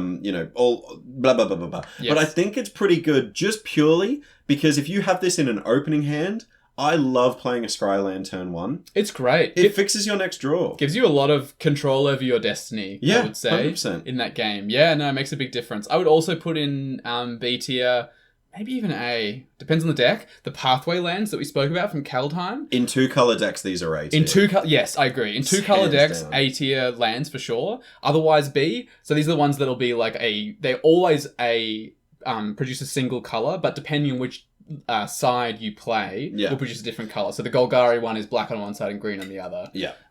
Really, really strong. Definitely, I would agree. A tier in a 2-color deck. Just so strong in that. I actually have the secret lair of all the You Pathway. did. You got it in one of our raffles, I remember. And it's so, weirdly, I've kept all of them in the Perspex casing, but I've used one. I've used the River Glide and Lava Glide, which is the red-blue. Yes. However, it's only in a deck because it's my dumb Izzet themed deck, and it's just in there because it's good. Lovely. Yeah, nice. I would also put in B tier the Filter lands. These are the ones that don't actually tap for a color. Are you thinking of that one? Oh, no, those are like the Signet lands. Oh, the Signet lands. Those I think are also in B. No, I was thinking of, so those are the ones that you pay a colourless into them and they produce... Oh, you're thinking of like Fetid Heath. That cycle where they tap for a colourless. Yes. But you can tap you can pay one of two colours, so like a hybrid Orzhov, for example, for Fetid Heath. Yeah. And then you can tap it and it produces either white-white, white-black, or black-black. Yes. They're brilliant. I love those. Especially in 2-color decks, similar to the Pathway lands. Yeah. I would put them in A tier probably for 2-color decks. 100%. Yeah, really, really strong. And again, these are good when they produce colors on their own because there's just like no restrictions. So I would also put Signet lands in here. What else do you think for B? Path of Ancestry. Tapped land produces a mana of any color in your commander's color identity, which again is like a tapped command tower. Can be 5 colors. Can be 5 colors, which is great. But when you cast a spell with a creature type that shares a creature type with your commander, you scry 1. Yeah. That's literally it. I play so many of these because I have so many tribal decks. Yeah. And they're so good. They're so good. Yeah. They just like scrying 1 most turns is very strong. Yeah, and also like even if you have like a 3-color deck and it's not tribal and you don't have any other creature type in your deck, this land is basically a triome that when you cast your commander, you scry 1. Yeah. So we put triomes in A tier. So a Path of Ancestry in a 3-color deck is a triome. Yeah. But it's going to scry you 1. I think 3 or more colors. Yeah, no, I think I'd agree with you. I think the only other thing I would put in B tier is like basic fetch lands. Like lands that fetch only basic lands. So like Terramorphic Expanse. Terramorphic Expanse, Evolving Wilds for sure. Fabled Passage is like a slightly better version of both of those effects. Myriad Landscape, I also like a lot. I actually love Myriad Landscape so much that I'm now playing it in probably 80% of my decks. I reckon I'm the same. The thing to keep in mind about Myriad Landscape is, so you have to sacrifice it to activate its ability, but it gets 2 basics. Yeah. So it actually does ramp you ahead by 1 when you activate its ability. You pay 2 and tap it and sacrifice it, and then get 2 basics of the same type onto the battlefield tap. So in more than 3 colors, it starts to be a bit iffy because it only ever gets you the same color. Right? Yeah. So, but in 2-color decks where it's like, yeah, cool, I'll get my 2 islands in my Izzet deck. Yeah, no, it feels great. Awesome. I reckon that's about all I would put in B. What do you reckon for C tier? So we're looking at the bottom now. We only have. Let's have C tier and then just have one more tier that's just like not playable. So what do you reckon C tier? We're getting to the bottom of the barrel here. I think the campuses from Strixhaven are this area. Like they're still playable because they're a tap land that tap for 1 or 2 colors, which is still good. Yeah. But it has an activated ability as a utility land that basically you can pay 2 and a color of each of the 2 colors it produces. No, it's just 4 colorless. It's just 4 colors? Yeah, you just pay 4 generic, sorry. Oh, right. 4 generic and tap That's it. Wow. And you scry 1, yeah. And you tap and scry 1. So like, again, it's one of those things that like we were talking before about like Arch of Erazka. Yeah. If you've got nothing to do, just scry 1, fix your next draw. Like, you know, I think they're decent. I think they put them in C as well. Yeah. I actually also think some people put these a bit higher. Probably depends on what kind of meta you're playing in. I think the fast lands I would put in C. So these are the ones that enter untapped if you have 2 or less lands. Yeah, so Spire Bluff Canal is the red-blue one. And again, the red-blue one. well, the reason why I know it is because I don't play any of these lands in any other deck except my CEDH deck. Because it always enters untapped because the games last for less than 3 or 4 turns. Yeah, and you play so many mana rocks in that deck. Like you hit lands for sure, but you hit a lot fewer of them than you would in a casual deck for sure, right? So in an opening hand, it's just as good as having a volcanic island. Agreed. So like, it's one of these things like, it's not playable in casual, I think, because it's probably more often than not going to enter untapped. Yeah, but if it's untapped, you mean? But if it enters untapped, it's great. Yes. And that is where you're starting to play in more tuned, highly powered. Yeah, very high powered kind of metas. I think it's pretty good. I would also put basically any of the lands that cycle in this category. So that's totally fine. There's ones there's monocolored ones that just you pay a mana of the color to cycle it. Yep. Or there are actually 2 color ones that are typed that I would probably rate slightly higher because they're typed. That enter tapped. Or you can pay 2 mana and cycle them. So in the same way that we consider the triomes pretty solid, I also consider these cycle ones pretty good. Yeah, I agree. Not on triome level, but pretty good, playable for sure. Yep. I'm gonna go out and say that something that we haven't talked about is typed 2-color lands that enter tapped. I'm just going to do a bit of a group here because there's a couple of them. There's the Kaldheim Snow ones. And then Dominaria United just brought out... They just enter tapped, that's it. But they're typed. Yes, they are So, typed. again, if you're using those fetch lands, in a 5-color deck, this is really handy. So when you cast, like, Farseek, for example, Farseek is 1 and a green, and you can get basically a type of anything but forest. Yeah, so island, mountain, swamp, plains, you can get those. But you could get your green mana producer if you go get your type dual land that produces white and green. Yeah, no, I do rate them in these circumstances as well. Yeah. I agree with that. Still in playable. I would also put all of the artifact lands in C, I think. Yeah. So, Seed of the Synod, yeah, Great Furnace. So there's the untapped ones that produce 1 color. There's also the ones from Modern Horizons 2. The indestructible ones. Indestructible, they produce 2 colors, but they always enter tapped. Yep. Any sort of artifact synergy that cares about them, that's like, if you're playing something that cares about Metalcraft, that's going to really like it. My Golem deck actually really likes it because it's an artifact you control with 0 mana value, and one of my commanders of that deck is Rebek. And I won't go into how Rebek works, but Rebek cares about the mana value of your artifacts, so having a 0 mana artifact really good as a land is actually really helpful. Yeah, I think the final category, or the final land type that I'd put in this tier is the thriving lands, the ones that were printed in Jumpstart. Yeah, so they enter tapped. Mm-hmm. They produce 1 color.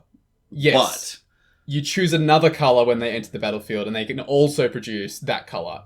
But alternatively, so it doesn't produce 2 mana, it just produces 1. But if you have the green one, then they're all called Thriving something. So it's like Thriving Bluff, Thriving Isle. Yeah. They enter tapped. So let's say the green one, you can have it enter tapped. You choose black. Now it's a Golgari land. It always produces green, now produces black as well. Yeah, they're very... I would put them bottom of C tier. Look, just barely playable. The reason why I'm saying they're playable is because they're printed at commons, they're really accessible. So for new players, it's great. Yep. Also, in a 5-color deck, it is actually really good at fixing you. Yep. You can choose exactly what color you don't have when you play it, which is great. The reason why I hate these lands with a passion is keeping track of what you've chosen is nigh impossible. It's not very intuitive. Once you have more than one on the battlefield, so some people play these in like Pauper and stuff, where you have like multiple copies, and it gets out of hand really quickly if you're not playing digitally. I run all the 3 legal ones in my Zaxara deck, so I actually run them there because I again, that mass manipulation, I want to make sure I can cast it. But like those... It's really annoying because I'm like, I really want to make sure that I have the access to all the colors to cast these huge spells. But when I play them, I usually I've got these like little whiteboard circles that I can write like blue or black on them. But it's just, I've got that deck specifically is casting Hydras with lots of +1 counters. My board just ends up a mess of tokens and counters, and it's pretty hard annoying. To keep track of. It's pretty annoying. I agree. I think that's probably the bottom of C tier as well. So now it's sort of in the generally not playable tier. I would put the life gain lands here unless you have a really strong reason to include them, like if you're playing a life gain deck. Because like you play it in your Azorius life gain deck. I totally play it in there, because it's especially if you're a deck that cares about incidences of life gain. So like if you have cards that trigger whenever you gain life, I think these lands are better. Mm-hmm. If you're more of a deck that cares about the amount of life you gained, you might still want them, but they're not great. Yeah, they're also tapped, they're not typed. Ew. No. Another one, Guild Gates. Unless you're playing like a theme, like my Is It deck, I run the Is It Guild Gate in there, but like... Or if you are playing one of the new Gates commanders, there's like a Sultai Gates commander you can play. Obviously, like there's exceptions to every rule, but in general... don't play Guild Gates, don't play life gain lands, and basically don't play, can we just say a blanket statement, don't play any dual land that we didn't mention in this tier. That enters tapped, has no type, does nothing else. Yes. I think we've covered almost all of them. So basically anything we haven't covered, you probably shouldn't play. Objectively better, run a basic land. Yeah. Yeah, at that point 100%. Run basics, for sure. Okay. Oh my god, we did it. My god, lands. It was only about an hour. Only about, roughly. But look, I'm glad that we spent a little bit of time to do this, and I'm glad we had a sleep before we recorded this, because lands are super important. They are. Next to card draw and ramp, so important to think about. For sure. So important. I almost feel bad that we put this late in the thing, because when we were talking about card draw and ramp, we were talking about how important they are, and I almost had to stop myself from saying and lands, because they're probably after like around card draw and ramp, it has to be lands around that level of importance, which is to say like we consider them the most important. But at least we've made part 3 of this episode series more interesting. We have. There you go. We waited for the good stuff. Yeah. All right. Shall we have a thrifty interlude? I would love to have a bit of a respite, cup of tea. Yep. And hear about a card that I can buy that's affordable. I want a card that is good, but it's not going to break my bank. James, you are in luck, man. I'm so excited. I am so ready. Do you want to read the card that we'll be featuring this week? So we do one of these every episode. And I won't say anything else. I'll do a weird thing with it in a second. So Walt writes a blog post for us called Thrifty Thursdays, and we're now getting a live reading of these weird, zany blog posts. But all right, I'm going to cut straight to the chase. Let me read the card for this week. So our Thrifty interlude card of this episode is Blessing of the Leeches. For 2 and a black, you'll get an enchantment aura. It has flash, and when you enchant the creature will read, at the beginning of your upkeep, you lose 1 life. It also reads, pay 0, regenerate enchanted creature. Remember how terrible Leech Seed was in Pokemon? Well, forget that. Completely forget, right now. Stop thinking about it, okay? Or I'll get really mad. Now, my beautiful little blank slate, prepare to be carved upon because there's a new leech in town. Or make that 1,000,000 leeches because leeches don't really hang out on their own, which is just something that you didn't know about leeches, but I forgive you. What's better than 1,000,000 leeches? 1,000,000 sanctified leeches. And these little gremlins were raised in the finest holy water, so in their mind, their mission is a holy crusade. And I hear those are always successful. Eat slugs! Wait, no. Get leeched! That's not it either. Get budgeted! That's really good. There's so many Thrifty Thursdays that have gone down the line of like car salesman vibes. Yes. Love every single one of them.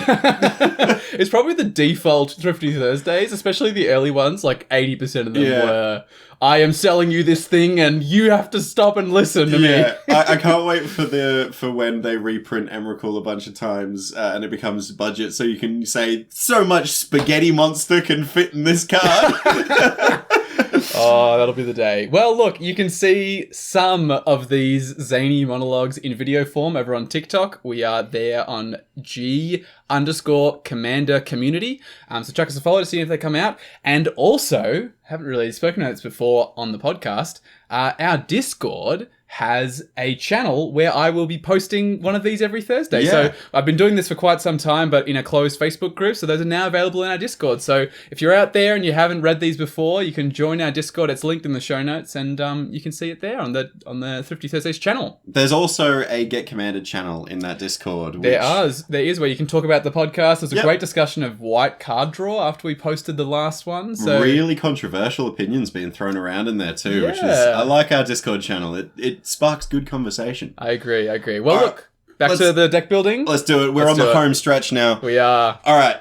One that doesn't get talked about a lot. Mm-hmm. And it also isn't in the numbers that we've mentioned before because it's not vital. No, and also we cheat a little bit with our recommendations on this one, but tutors are a part of quite a lot of decks out there. So let's break this down. Tutors. So when we say tutors, we're talking about basically any card that searches for something in your library and puts it somewhere you have access to it that's not your library. Unless it's the top card. It makes it more accessible, a card. Yes. In some fashion. We're not talking about fetched lands, which technically tutor a land to your battlefield. Which we already talked about them. Awesome. We love those, but we're not talking about that. We're talking about like cards like Demonic Tutor is like the tutor. The best of the best, probably. Yeah. For 1 and a black, it's a sorcery. You just find any card in your library and put it in your hand. Now look, the reason why tutors are so good in Commander is because Commander is what's known as a singleton format. Yes. So when we build our decks, one of the rules is that we cannot include multiple cards of the same name unless it says on the card you can run as many of these as you want. Like 7 Dwarves, something like that. Or Shadowborn Apostles. Yes. One of those, right. Sure.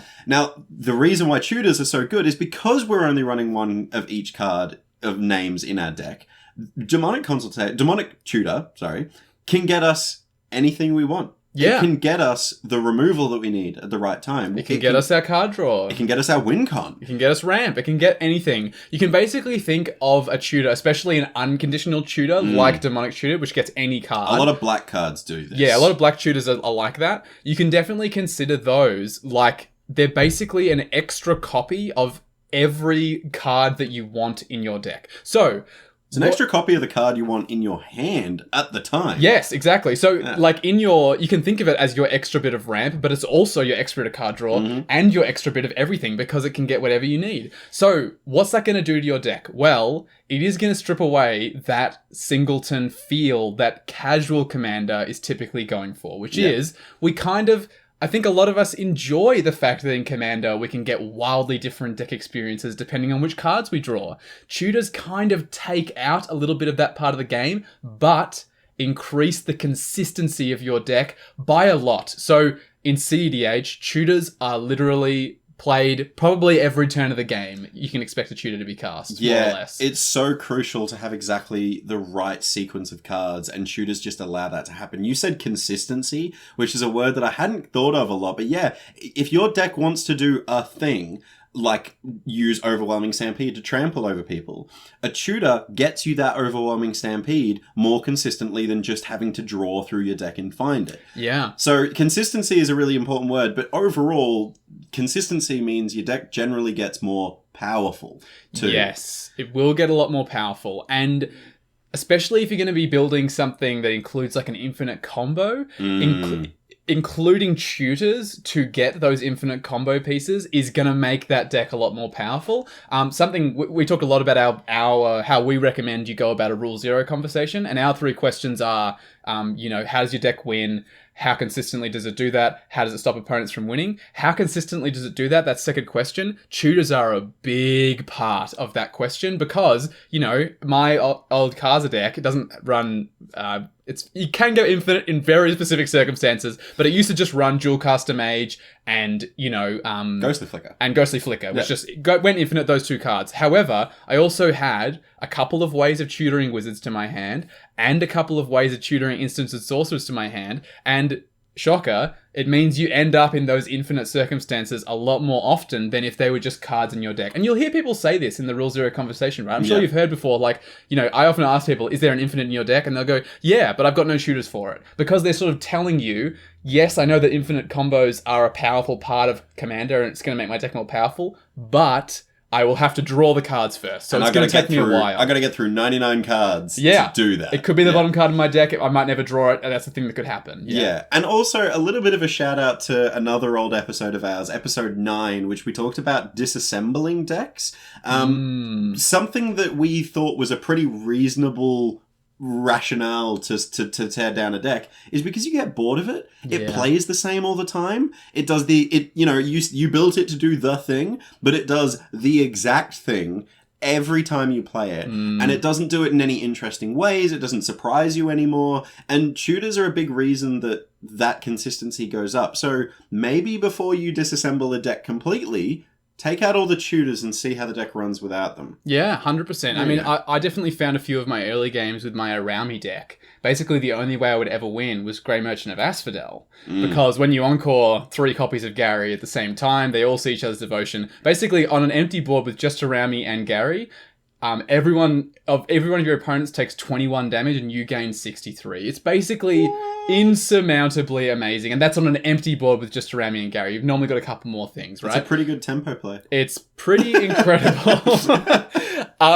But the thing I found was that, I won with it so often, I took out a bunch of the tutors in the deck, and now I find I actually am forced to find more interesting and different ways of winning, and it's one of my favorite decks now. So it definitely makes a difference, and I think, especially if you're playing casually, if you're after that really wild variance and that kind of, that thinking on your feet, like how am I going to find a way out of this kind of thing, having fewer tutors is going to make your games more like that. And also when you mill Gary into your bin in Arami, it's that, yes, I did it! Yes. I actually got to Gary! It's amazing! Exactly. I'm not sure if you can tell, but Walt and I are clearly more casual Commander players than CEDH players. We do have CEDH decks. Yeah, and we just spoke about CEDH recently, a couple of episodes back. And we throw down a lot, but tutors are definitely something that increase the power. And sometimes tutors are essential to a deck, because sometimes you might have a deck that's so janky, or so fragile, or so, you have to have all 8 things going on at once for it to do its thing. Sometimes you need to run a couple of tutors just to make your idea function. Yeah, I definitely have a deck like this. I have my Merrin deck.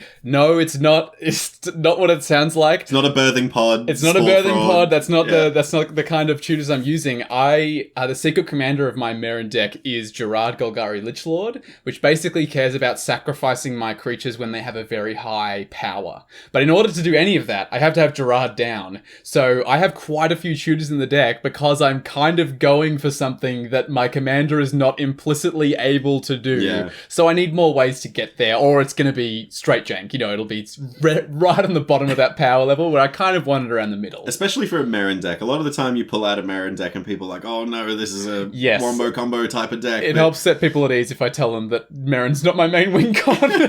Well, also, and this is the other thing, I think that Merrin was a really good choice because you could build a Gerard deck. It's a legendary creature. Yeah. But building it as Merrin kind of makes the deck a little harder to play, makes it more interesting, but Merrin is a better card to have in your command zone because it's an increased amount of value over the game. Yes, and often the way that I win is by sacrificing something really big, getting it back with Merrin, and then sacrificing it again. So Merrin kind of helps me get there. But yes, I need the tutors to make that possible. If we are going to play tutors, James, what are some... Let's just reel through some tutors that we think are really good. Sure, we've already mentioned Demonic Tutor. Yep, so that's just absolute best in the format, pretty much. There's no downside. You can get any card. Also, importantly, we haven't really spoken about this. Black tutors, because they get any card in your deck, frequently you do not have to reveal the card that you tutor. Because usually if you're tutoring a card, let's say we're using, for example, Enlightened Tutor. Yes. Which is a 1 white mana instant speed spell that gets an enchantment or artifact to the top of your library. Right? Yeah. It's incredible. It's 1 mana instant speed. It's fantastic. Yeah. But because it's a typed card, it has to be an artifact or an enchantment. Yeah, you have to reveal it to your opponents to show that you're not getting a creature at the same time, while you're tutoring for an enchantment. Exactly. So that's another reason. In the same cycle as those, I think another, if we're doing the S tier thing again, S tier, Vampiric Tutor. Oh, absolutely. So this is just Grim Tutor, but it does the Enlightened Tutor thing. So it's an instant speed, single black pip. It tutors a card to the top of your library, you lose 2 life, I think? 2 life, that's it. Yeah. Grim Tutor is another pretty good one, which is 1 black, you tutor a card to your hand, but you lose 3 life. Yes, so we're sort of moving down Pretty the power decent. level a bit because we're talking higher mana value, we're losing life as well. So those are sort of the ones that just get anything. There's ones that are still black, but will get things to your bin. Which is tutoring. It is tutoring because you're still searching your library to get those cards. Yeah. Buried Alive, I play this in that Merrin deck. So it's 2 and a black. It's a sorcery. You can search for 3 creature cards and put them in your bin. It might just be 3 cards. I think it may be 3. It might be creatures. I think it limits. I think 3 cards would be too good. But another card that gets any card to your bin is Entomb. Yes. Entomb is 1 black for an instant speed. Think so. Instant speed, and it gets a card into your graveyard. Now, I run this card in my Scarab God deck because I also run Reanimate. Yeah. Which is the 2 mana mono black dream opening hand. Yeah, you basically, the cycle goes, you pass the turn with your black open, right? Yeah. It gets around back to your turn, just before your turn on someone's end step, you entomb something into your bin, untap. With that black mana, you don't even have to hit your land drop. You can cast your Reanimate, get the thing that you've just put in your graveyard to the battlefield. You lose life equal to its mana value, but who cares? You just paid 2 mana to get anything from your library onto the battlefield. Yeah, at the cost of a bit of life. For example, I frequently with Reanimate and Entomb, in my Scarab God deck, because I can reanimate a lot of things in Scarab God, but I will always go get Sphinx of the Second Sun, which is just a game ender card in my Scarab God deck, but it guarantees that it gets put into where I have access to it in my graveyard deck. Yep. No, so in a graveyard deck, those are going to be really good. Auric Law Mage does a similar sort of thing. This is actually a creature, so for 2 black, you tap it, and you can, tutor something to your graveyard. And if it's a non-creature card, you put a +1 counter on it. It's weird. If you have any sort of thing that cares about the creature being tapped or untapping it, or just cares about creatures in general, being able to do this frequently is going to be really, really good. So in Arami, that's fantastic. Arami, it's fantastic. Arami, it's buried alive, but it's a creature, so I can get it back and do fun stuff with it. Huge. Yeah, for sure. I know a really interesting... there's some tutors that happen when you cycle. So, like, there's basic land cycling. Yeah. Which you cycle something, and if it's basic land cycling, you can, like, tutor your library for a basic land. But there's one that I saw you play, like, the other week, and it's wizard cycling? Yeah, it's so weird. I forget the name of the card. It's like a 5-mana sorcery that bounces 3 things. It's bad. You don't care about that. Yeah. But for 2 mana, it has wizard cycling. So it's an activated ability. It is instant speed, so you can do this any time. And you trade that spell for a wizard in your library. That's very fun. Awesome. It's very so, fun. like, in the right deck, that's huge. Right? Yeah. In your Kaza deck, that gets all your key pieces. Yeah, exactly right. I also like if we're sort of searching for creatures specifically, there's a bunch of really great green ones that will do this. I've been playing a bit of shared summons recently, and I've really enjoyed that one. Super solid. You know what's something I realized about shared summons recently that I never noticed before? It's instant speed. I was always casting it at sorcery. No, you totally can, like, leave your mana open and then before your turn be like, okay, get the best 2 creatures from my library. So for those who don't know, it's 3 green for an instant.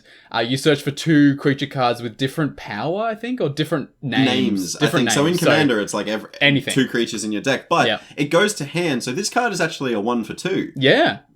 Two cards for 5 mana. Yeah. Technically card draw, card selection, I guess. There you go. No, I play it in my my Averna deck because I often want to find cards that have Cascade, because there's actually not that many that are legal in Temur. I play it in my Gishath deck so I can get the creatures that aren't dinosaurs out of my deck and into my hand. Reduce the likelihood you hit them. That's pretty funny. In a similar sort of vein, Eladamri's Call. Yep. For a green and a white. This is also an instant. This just tutors 1 creature to your hand. Solid. Really, really great. For the rate as well. 2 mana, instant speed. Fantastic. Court of Calling. Oh, yeah. This one's so good. Yeah, I also have the promo version of Court of Calling in my elf deck, which is super cool. It's such a cool card. It's a well-designed card. It's got Convoke, which is the wild bit. That's the coolest thing. Great many token deck. So Convoke, basically, you can tap creatures, and each creature pays a mana to cast the spell. So including colour. Including colour. So if it's a green creature, you can pay the green pip of Court of Calling. So Court of Calling is X green. Yep. So you can tap your green creatures to pay some of that green cost. Which is so cool. In an elf ball deck, which is where I run it, all your elves are green. So exactly. But it's instant speed. Search your library for a creature with mana value X or less. Put it on the battlefield. Yeah, so this is the bit where it gets, like, super powerful, because it's tutoring straight to the battlefield. It gets game enders. Yeah. So, like, Craterhoof Behemoth is the one that which is the one that Court of Calling gets nearly all the time for me. Yeah, that's fair. So it's one of these tutors that's like, it's just another copy of Craterhoof. Yeah, for sure. I also like Recruiter of the Guard and also Imperial Recruiter. These are both creatures that when they enter the battlefield will get another creature with power 2 or less to your hand. Obviously, them being an enter the battlefield effect makes them more sort of breakable. Reusable. Because you can reanimate them, you can flicker them. And they get some real, like, you might go, 2 or less, that's not getting some really good things, but Dockside Extortionist is 2 or less. Yeah. There's some really... Esper Sentinel. Esper Sentinel's a thing you can get. You can get your Dork if you needed one. You can get Dualcaster Mage. There's a bunch of stuff you can get with these cards. So don't think just because it's a power restriction that it's bad. No, definitely not. One of my favourite tutors in Casual Commander is one that relies on politics. It's one of my favourite mechanics in Commander. It's Scheming Symmetry. Oh, I love this card. It's brilliant. Basically, it's Vampiric Tutor, kind of, where it tutors... Sorcery speed, and it tutors something to the top of your library. But... you target an opponent and they get to do it as well. Yeah, it's a great political tool. It's a great way to make a friend. If you've got, like, sort of arch enemy happening where 2 people are in the lead and you're not, and so is someone sitting on your right, I might go, hey, James, let's both get something to the top of our library. Well, the other thing that I think is really underused about this one, because you tutor it to the top of your deck, and unless you have a way to draw a card, you don't get access to that until you draw a card in your next turn. Yes. But the opponent you choose gets access to their card before you do. Yeah. So one of the coolest ways to use this is, oh my god, Walt's popping off. He's got a billion creatures on his board. I don't have a board wipe in hand. Hey, does anyone have a board wipe, or we get killed by Walt? Someone will go, I've got one in my deck. Fantastic. You can tutor. I'll tutor as well. I'll go get something that enhances my game plan. Ooh, this is a bit sneaky now. I see what you're doing. But do you see what I'm saying here? They get the answer, but you get the gas. Right. So the kind of like typical play pattern here, it's like you both tutor your things, they blow up the board for you, it comes around to you, and because the board's been blown up, you're free to now play your deck the way you want to. Wow. It's phrased so well because like, you know, if it needs to be answered, if the board needs to be answered, they're always going to tutor a board wipe. Yep. But yeah, it means that you're off the hook. You can tutor whatever you like. My opponents are nothing but resources for me to use. Well, nothing but resources. How very Grixis of you. I know there's also a mechanic that I think we both used a little bit. You probably a little bit more. Transmuting? This is actually... If you're in the right deck... Transmuting is kind of insane. It's actually a really fun deck building restriction. Basically, transmute is a mechanic. You can only use it at sorcery speed, but it's a mechanic on a card. So the card will have other things that it does, and then it will also be able to be transmuted. It'll have a cost associated with it. So Drift of Phantasms, for instance, the cost of transmuting it is 1 blue. So you discard it, you pay its transmute cost, you can search your library for a card with the same mana value as the thing you're transmuting. So it's a great deck building restriction because it forces you to think about your curve and where on your curve your key creatures sit. So, like, for instance, in my... We keep pieces. It gets a card. It doesn't not just a creature. It gets anything. That's true. That's true. As long as it has the same mana value. So, I play one... I forgot... Demir Houseguard. I play in my Merrin deck, actually. Because it's a 4-mana creature. And so, if I transmute it, I can go and get Gerard, Golgari Lichlord. But also, I can get any other 4-drop from my deck. Which, let's be real, you're playing a Merrin deck, your 4 and 5 drops are just super valuable, so you've got heaps. Yeah, one thing I used to play when my Merrin deck was more like Aristocracy is I had Poison Tip Archer, which is just an Aristocrats effect, but that's 4 mana value, so you can transmute to get that. You're never going to play Dimir Houseguard, but you can get all of those other things. Well, but you can. The Dimir Houseguard actually says its main ability is sacrifice a creature, regenerate target creature. Oh, so you 100% play that then. Totally playable. It's a free sack outlet. I'll give you another really good example of a transmute card that just is gravy in one of my decks is Dimir Infiltrator. So again, Dimir cards do this brilliantly, apparently. Dimir Houseguard and Dimir Infiltrator. Maybe it's a transmute, like, sort of is like a Dimir thing or something. Maybe, keyword. possibly. Yeah. But Dimir Infiltrator in my EDHREC deck, which is, again, all about unblockable creatures... And top deck manipulation. Yeah. So when you deal damage with a ninja, you reveal the top card. Each opponent loses life equal to the mana value revealed. Yep. Dimir Infiltrator is an unblockable creature. Ticks that box. Right. It's also 2 mana. It's a black and a blue. I can transmute it and get Scroll Rack, one of the best top deck manipulator pieces in the game. Wow. It's so good. It's bananas good. Wow. That may be better than Dimir Houseguard in my Merrin deck, and that's saying something. Like, that is very strong in my deck. Not only that, is I can play it for 2, use it as an unblockable creature, ninjutsu something in, bounce it back to hand, and then transmute it to get Scroll Rack. That is nuts. It's...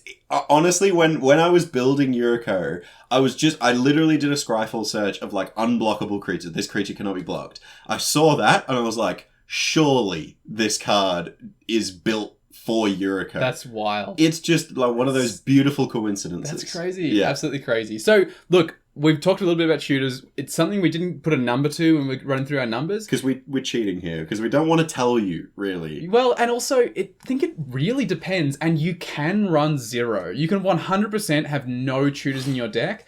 I have a lot of my decks these days because I really love Casual Commander. You do as well. Yep. Probably the bulk of my decks have no tutors at all. And it's because I really enjoy the variants myself. But yeah, if you want to bump up the power of a really underpowered strategy like we were talking about, or if you want to really push the power on your deck, run more tutors for sure. So I guess the number of it is up to you. Yeah. We'll leave it up to you on that one, for sure. But again, like, if you want to talk to us, leave it in the comments, send us your deck list and say, hey, if I run a tutor in this deck, what does it do? We'll give advice. Yeah. Happy to. Absolutely we will. Well, that's like more or less our recommendations for the cards for your deck, but we're not done yet. Firstly, I just want to congratulate us. We did it. We did it. We got through every aspect of deck building. It only took us 8 hours. In total so far. Oh my word. Thank you for sticking with us. We have some resources that we would recommend you use when you're building your decks. We've talked about a lot of these already. Moxfield. It's the first one we have to talk about. We love it. Praise be to Moxfield. It's the best. Every time we think that Moxfield could use a feature, Stella reminds me it already exists. Moxfield is one of those websites where you're like, everything is so perfectly placed in the UI. If you don't know if it has the feature, you can find it pretty easily just because click it's stuff. Intuitive design. Yeah. It is fantastic. It's By the so way, good. Moxfield, expect an email from me. I would really like to talk to you about this podcast. Get some moolah for all these recommendations we're sending your way. We're currently not sponsored, not affiliated with Moxfield. We are not sponsored. They've paid us no money at all. We just love them. We highly recommend them. Just incredible. Especially the custom tags feature. As we've mentioned a few times, it's going to let you see those numbers and really line it up well, which is great. EDHREC is one that I think you just have to shout out when you're talking about Commander. Definitely. We've talked about it before, but EDHREC is the database of Commander decks. It scans the entire internet for all decks built around your Commander when you're selecting it. It shows you how many decks that have been built. It shows you all the cards that are in those decks. Shows you cards that are like in every deck, and shows you like cards that are in one or two of those, which might be a little bit interesting. Yes. You can split it up by theme. You can split it up by like synergies. It is awesome as a resource. For sure. I'll recommend a couple of little things here. I will say I should give a run at how the synergy works, because some people think like, oh, that means that it synergizes with my deck. And like, it kind of does.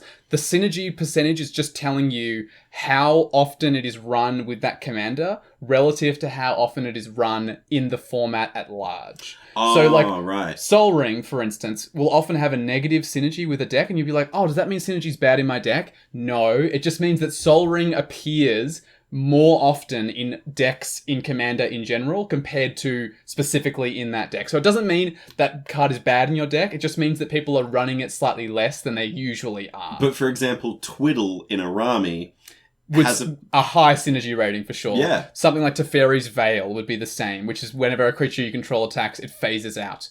Fantastic in Arami because it means you keep your token copies of things forever, but not played in the format at large. I'm imagining most people haven't even heard of it, so that's what it means when it's got a high synergy rating. The other thing I really like about it, you sort of touched on it a little bit as a way of breaking it down, but you can actually enter, when you're on a commander's page, you can type in a card, and it will show you the stats for decks with that commander that include that card. So I'll give an example.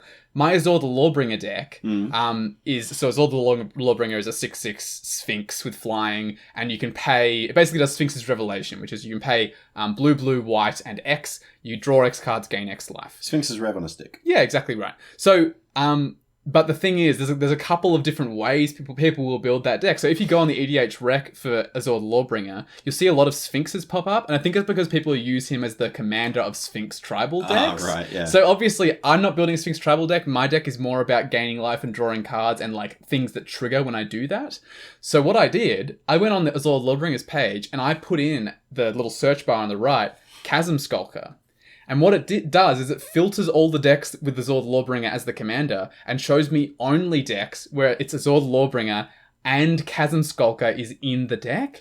And it lets me see all of the decks that are playing probably similar to mine because they're including the same cards. That's huge. And like, there's also, again, there's so many features on EDHREC that I haven't even touched on. They also have their own podcast as well. They do, the EDHREC cast. It's great, yeah. It's a great podcast. For sure. Listen to them as well as ours. 100%. But the other thing that I really like about EDHREC is you can actually export the average deck list. You can just get a list of the average deck from that commander, and it just averages everything out and gives you a full deck list. So to be honest, you don't need 3 podcast episodes with us. just click on the average deck list on EDHREC and your job's done. No, James! Don't leave us!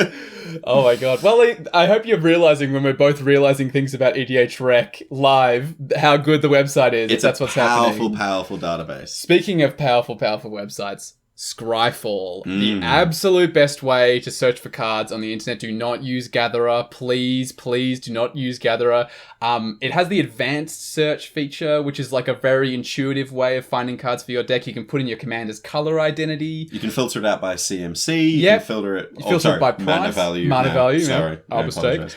You can filter by price, so you can have only cards up to a certain price. You can sort the cards that appear by how often they appear on EDHREC, like how popular they are. That's pretty sick. Which is a good way to kind of filter out the dregs, right? It means it'll show you the real gas at the top. Also shows you that these two websites are like the pinnacle of databases on the internet, that they work together. Exactly right. I will give a very, very, very short rundown on how the syntax works if you'd like to learn how to do that. There is actually a guide. If you go to Scryfall, in the top right, there's a little button that says syntax. It will tell you all of this. So this is like the very smart person code that you can put in. Yeah, it's like using search terms. It's like how people, you know how some people are like wizards when they use Google, and they're like, you do funny things like they type in certain search terms and use quotation marks and stuff, and I'm pretty sure my professors at university did this. They often recommend that you do this because it's the same with like searching a library is really good like this. Scryfall's similar, but it has a particular syntax. So I'll give an example. Let's say I'm building for my Kaza deck, because it's always the example. And I love hearing about it. Go on. Let's say I want to find new wizards from Modern Horizons 2. Right? I want to see what the cards that I might be considering for Kaza from Modern Horizons 2. So the new ones that have been printed in Modern Horizons 2,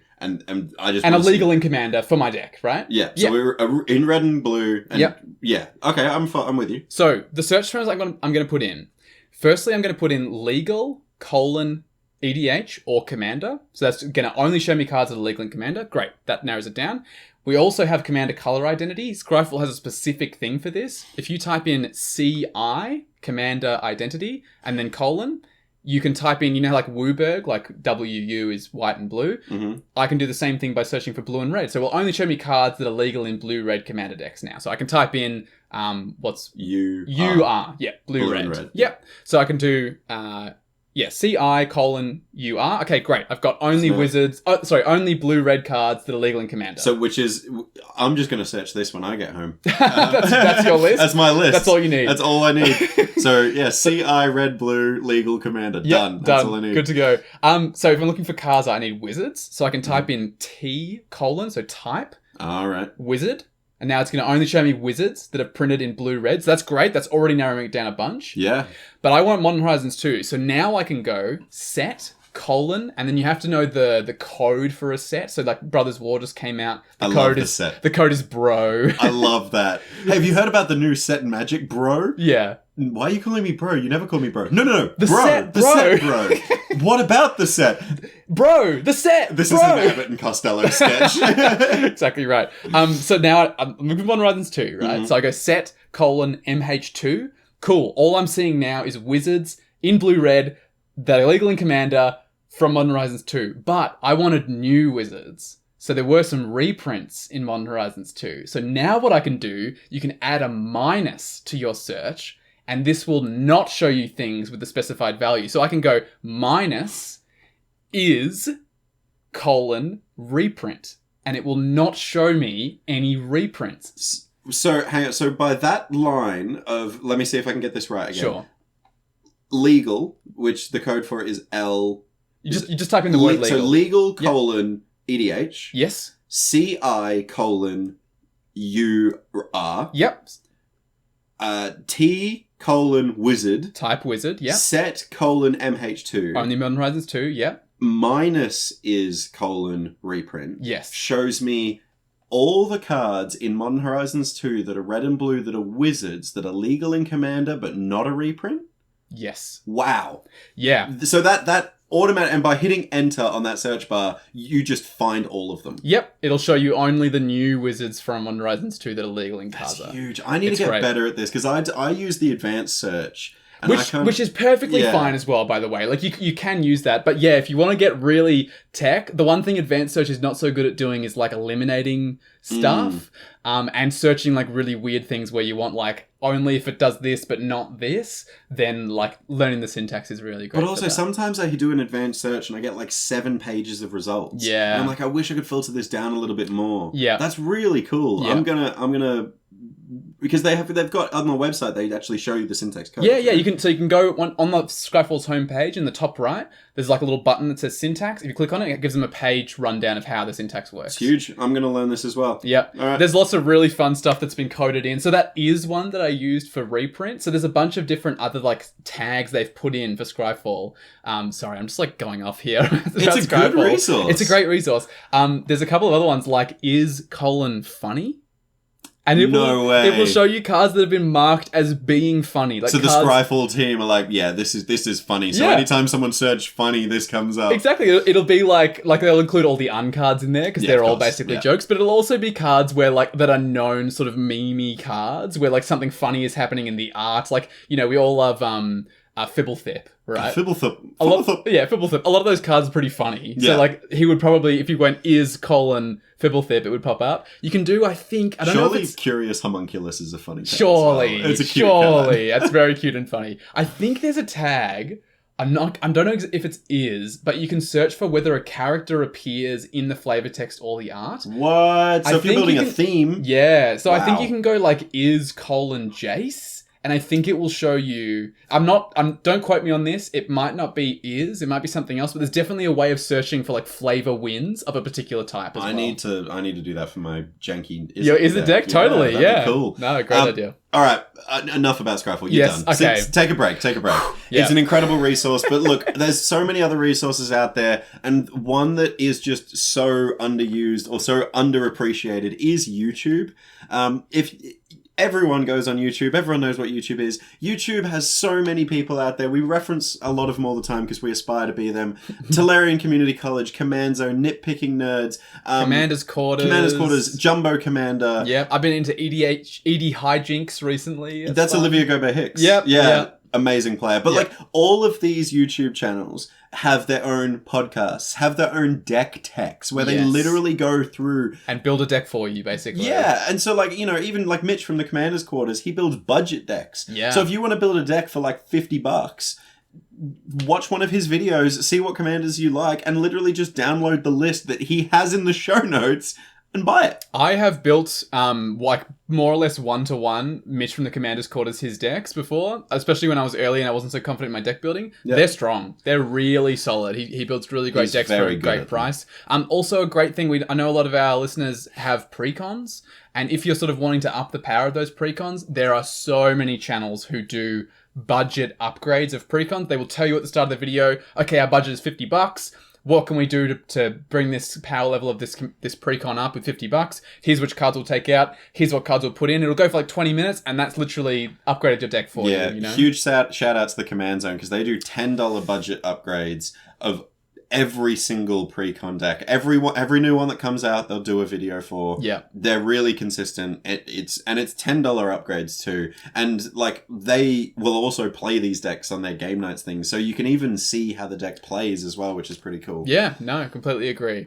I'm going to shout out one more slightly weird one. Sure. For the real pedantic people out there like me who want to have all of their basics match and want to find the right basics for their deck, there's a website called MTGREX.com that just is a database of every basic land ever printed. You can find the ones that you need to buy in bulk for a deck. Yeah, fair enough. There's a couple of like ways you can filter it down. You can sort by whether it's a new or an old border. I think you can also search by whether it's a black border or a white border, which is only really a thing for the old cards. Yep.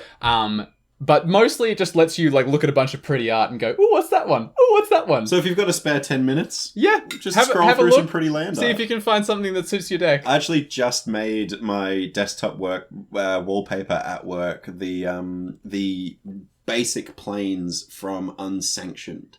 The full art basic planes from Unsanctioned. Just a super beautiful yellow field with like a golden sun. Very relaxing for work, I would have thought. Super calming. Oh, nice. I used to have Lutri, the otter. Yeah. It's the spell bit intense. It was too much for me at work. I needed a little bit of calm. Down the intensity, down the power of the card. Yeah. Basic planes versus a card that got banned before it was released. Yep. Significantly better, more chill. Great. Those are some resources. We highly recommend all of those. We use them personally. They're fantastic. So let's say you've built your deck, right? You've followed our guidelines. You've looked at all the numbers of cards. You've listened to the Thrifty Interludes and endured them. You freak. You've even used some of the resources we recommend. What do you do now? Play test. This is the best bit of deck building. Because once you've sleeved up 100 cards and you sit down at once you've sleeved up 100 cards, put them in a box, you're not done yet. No. This is a bit of a misconception about deck building. Deck building for me is an ongoing experience. You upgrade, and a new set comes out, you're still deck building a deck that you built 10 years ago because you upgrade the cards in it, right? Totally. So the play testing part of it is actually the funnest part and the most enjoyable part for me because you get to see what your deck does. Yeah, and you get to find the cool sequences of play that you were planning when you put it together in the first place. Exactly. I will shout out again Moxfield, which has a playtest feature. Yeah. Obviously, this is only going to be you, so you can only see how your deck plays, as opposed to if you buy the cards. I would definitely prioritize if you have all the cards for your deck playing against other people, because that's where you're really going to see how your deck deals with interaction and people trying to stop you. If it's running enough removal. If it's running enough protection. Like, you might find that your commander's a real lightning rod. You know, you might build a deck and not realize that your commander is considered like really, really strong. And so you might play it and every single time it resolves, someone gets rid of it. And so you'll have to run more protection in that deck because your commander is probably really, really good. Put some Swiftfoot Boots, put Sajiri Shelter in there. Yeah, put a Maliki Rebirth in there for sure. All our faves. Yep, definitely do it. I thought we'd run through a few like examples of when our decks, like we've play tested them and they haven't quite worked. Oh yeah, sure. So my Reese deck, I have a green and white token deck with Reese the Redeemed as the commander, but it also has a flicker sub-theme. So most of my ways of making creatures are making tokens is when creatures enter the battlefield and make tokens. Yeah. So my idea is if I can flicker those creatures, exile them, bring them back to the battlefield, they'll make the tokens again, make more and more tokens. Pretty cool. Win. It'll be fun. It's a really high mana curve. Really hard to cast a lot of these cards that make tokens. Like, you know, you're talking about Armada Worm. It's a 6 mana 5/5 with trample that makes a token 5/5 with trample, but you got to get to 6 mana first. Yeah. So the thing I realized when I was playing my Reese deck is I would just never be able to cast any of my cards. And the thing I realized was that Reese is a mana outlet. Like, oh yeah, they populate, don't they? Yeah, and if you can't populate, you can pay 3 and make an elf. So basically, the thing I realized was like, oh wow, if I have like crazy amounts of mana and nothing to do, I can just like spend it on Reese and make tokens. And that's like a perfectly reasonable thing to do. So what I did was I reduced the amount of card draw and way up to the amount of ramp, up to about 15 bits of ramp in Reese, so that I just always have heaps of mana, because like worst comes to worst, I will just use Reese's ability, make a token, or double all my tokens. And like doubling your tokens, if you actually activate that populate ability on Reese, that's a pretty good win condition. Like, totally. If you've already got that 5/5 trample worm and you've populated it like 3 times, oh my lord, there's a lot of damage. Yes, exactly. There's a lot of damage. Yeah, exactly. Okay, well, considering you put a bunch more ramp in, I guess I'll talk about mana bases. One that I've talked about already on this podcast, to my great shame, my Scarab God deck. Yes. I fell into the trap of being like, oh, I'll just take out a basic land and put a new card in. I ended up playtesting it and going, why am I not hitting land drops? Like, what, like... I see my opening hand's got 2 lands in it, great, but then I don't draw another land until turn 5. Yep. This sucks. I put it into Moxfield. First deck I actually ever inputted into Moxfield as well, on your recommendation. And I found I was running 26 lands, something around that. So low. And what our recommendation is 35 to 42. Yeah. Like, comfortably under it. Oh my lordy, I really needed to up it. So then I was like, okay, I need more lands, and I just went hardcore cut. And then guess what? The deck played better. Oh, it's a strong deck now, for sure. Yeah, completely agree. I had a, it just doesn't exist anymore, sadly, but I had a Rada Heart of Kel deck. I think I mentioned it earlier, actually. Which is like a Voltron deck. So basically you can pay 6 with Rada, and she gets +X/+X, where X is the number of lands you control. So it's like a landfall kind of lands matter sort of deck. What I did actually is I ported across, when I built the deck, all of my card draw from my Reese deck. I was like, oh cool, this is green card draw. This will work exactly in my Rada deck. The thing I realized is all of that card draw was based around the idea of me having lots of creatures, lots of token creatures, and it just did not work when I was playing Voltron, where I have one big creature. It's like the complete opposite. And so most of these things that were supposed to be drawing me cards weren't drawing me anything. Like, they literally were not even drawing me cards at all. It was very, very bad. So I subbed out all of that card draw and put in a bunch of cards that say stuff like draw cards equal to the greatest power among creatures you control. Oh, that's way better. Way better. So like Soul's Majesty is one that I put in Rada. It's a 5-mana sorcery. Draw cards equal to the greatest power among creatures you control. If Rada's like 13, 14 power, draw 14 cards for 5 mana. Great. Do you run Hunter's Insight as well? I was running Hunter's Insight in the deck. Yep. Oh, yeah, it has to be a was now. It's been disassembled. Sorry, Rada. That's sad. It was fun. Well, for one final example, I guess, before we move on, my Elf Ball deck, one of my favourite decks at the moment, weirdly. It's great fun to play. My commander cares about the number of elves on the battlefield and in graveyard. Yep. And its power and toughness are equal to that total number, which is wild. Very big. It's also got Vigilance and Menace just innately on it. Crazy. Really strong. Anyway, it's a Voltron deck in its first instance, so its aim is to kill people with, like, commander damage, which the win con in itself is, like, in the command zone. However, another kind of sub-win con is I'm going to be making a lot of elves, so I put, like, Overwhelming Stampede as a win con, which is really good with the Elf Ball, because the Elf Ball is a big power, and then all the little 1/1s are huge. Become really big as well. Get trample, and you trample over everyone, win the game. Yeah. However, for a long time, that was the only card that I ran that would, like, win me the game. Right, so you're probably down a little bit low on the win cons cards that we talked about. I had one, so then I ended up putting in Overrun, I put in a Kamal Heart of Krosa, and a Craterhoof Behemoth. Yep. Well, there you go. You're at your 4 right Guess there. Guess what? I win games now. Yeah. Often too. That deck is. I remember James built it specifically as being like a really low power deck, and it sat there for a while, and now it's like creeping up a little. Well, bit. It was one of these things. Like I got Lizalana Huntmaster was one of the cards I got from a trade from one of our community members.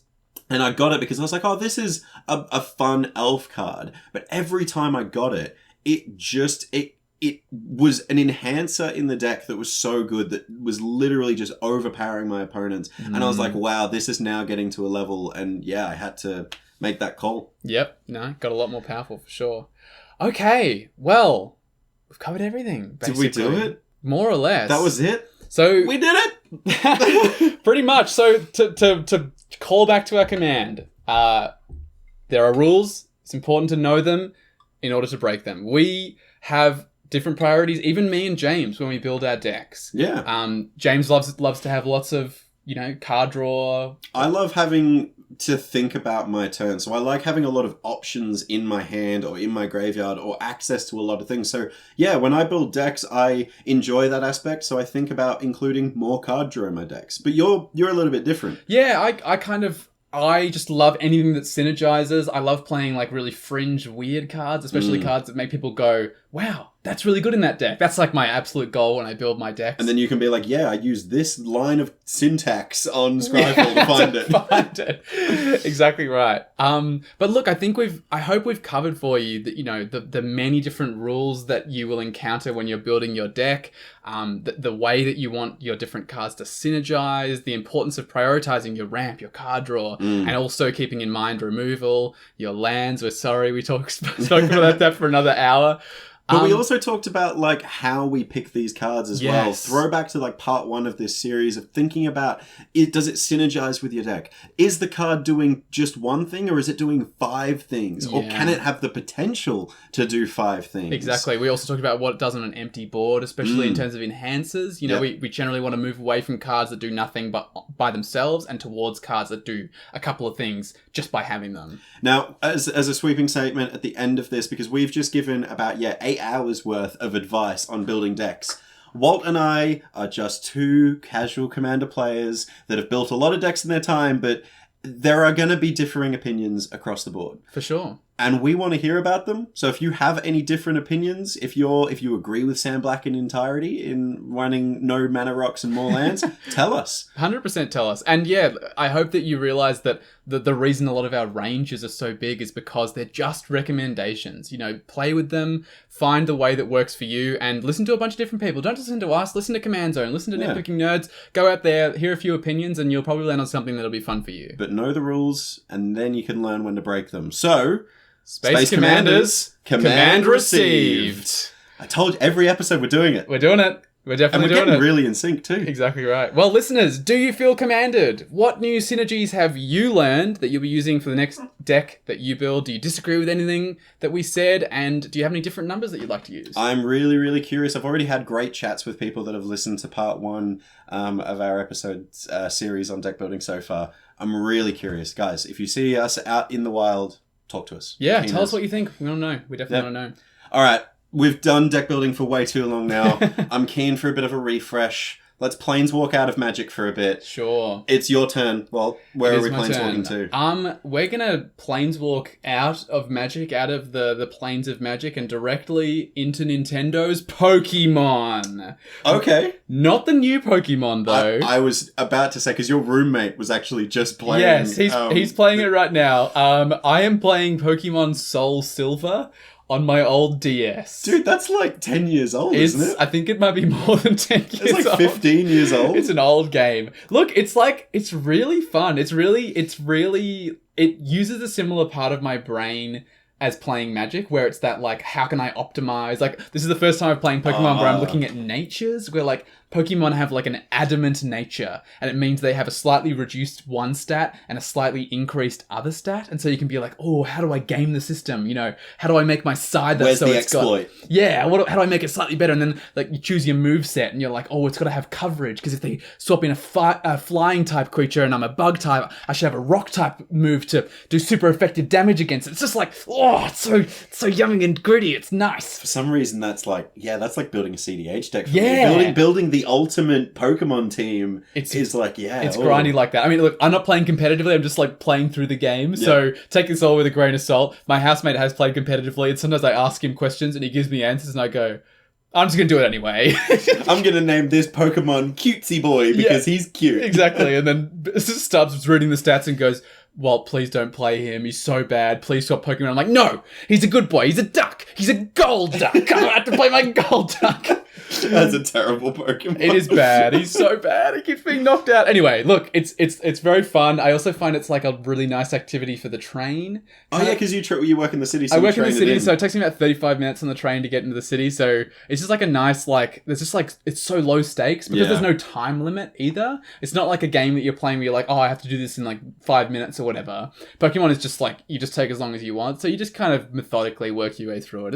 It's nice. It's been really nice, like little turn the brain off, but also turn it on.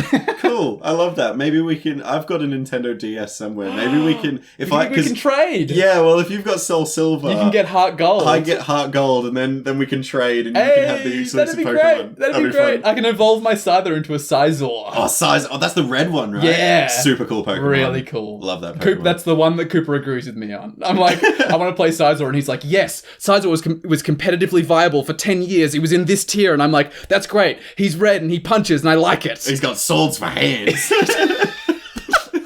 The real priorities. Anyway, that's me. I love that. That was a good planeswalk. Thank you. I'm going to see if I can dig... I'm currently moving at the moment, so I might be able to dig my old DS up. Hey. See if I can find it. Hope you find it. Well, that's it. We did it. We got to the end. Do you want a hug? Let's do a hug. Oh my god. We got there. Yay. Long journey. We'll hug you if you want one. Yeah, if you see us out in public and you want a hug, COVID safe, we'll... And if you don't smell. Yeah, that's it. Yeah, throw back to the etiquette episode. Alrighty, Commander players. That's it. That's us. Enjoy building your decks. Tell us about it in the comments and send us messages. We're so keen to see how you take our advice. 100%. Thanks so much, everyone. See you soon. Bye. Bye.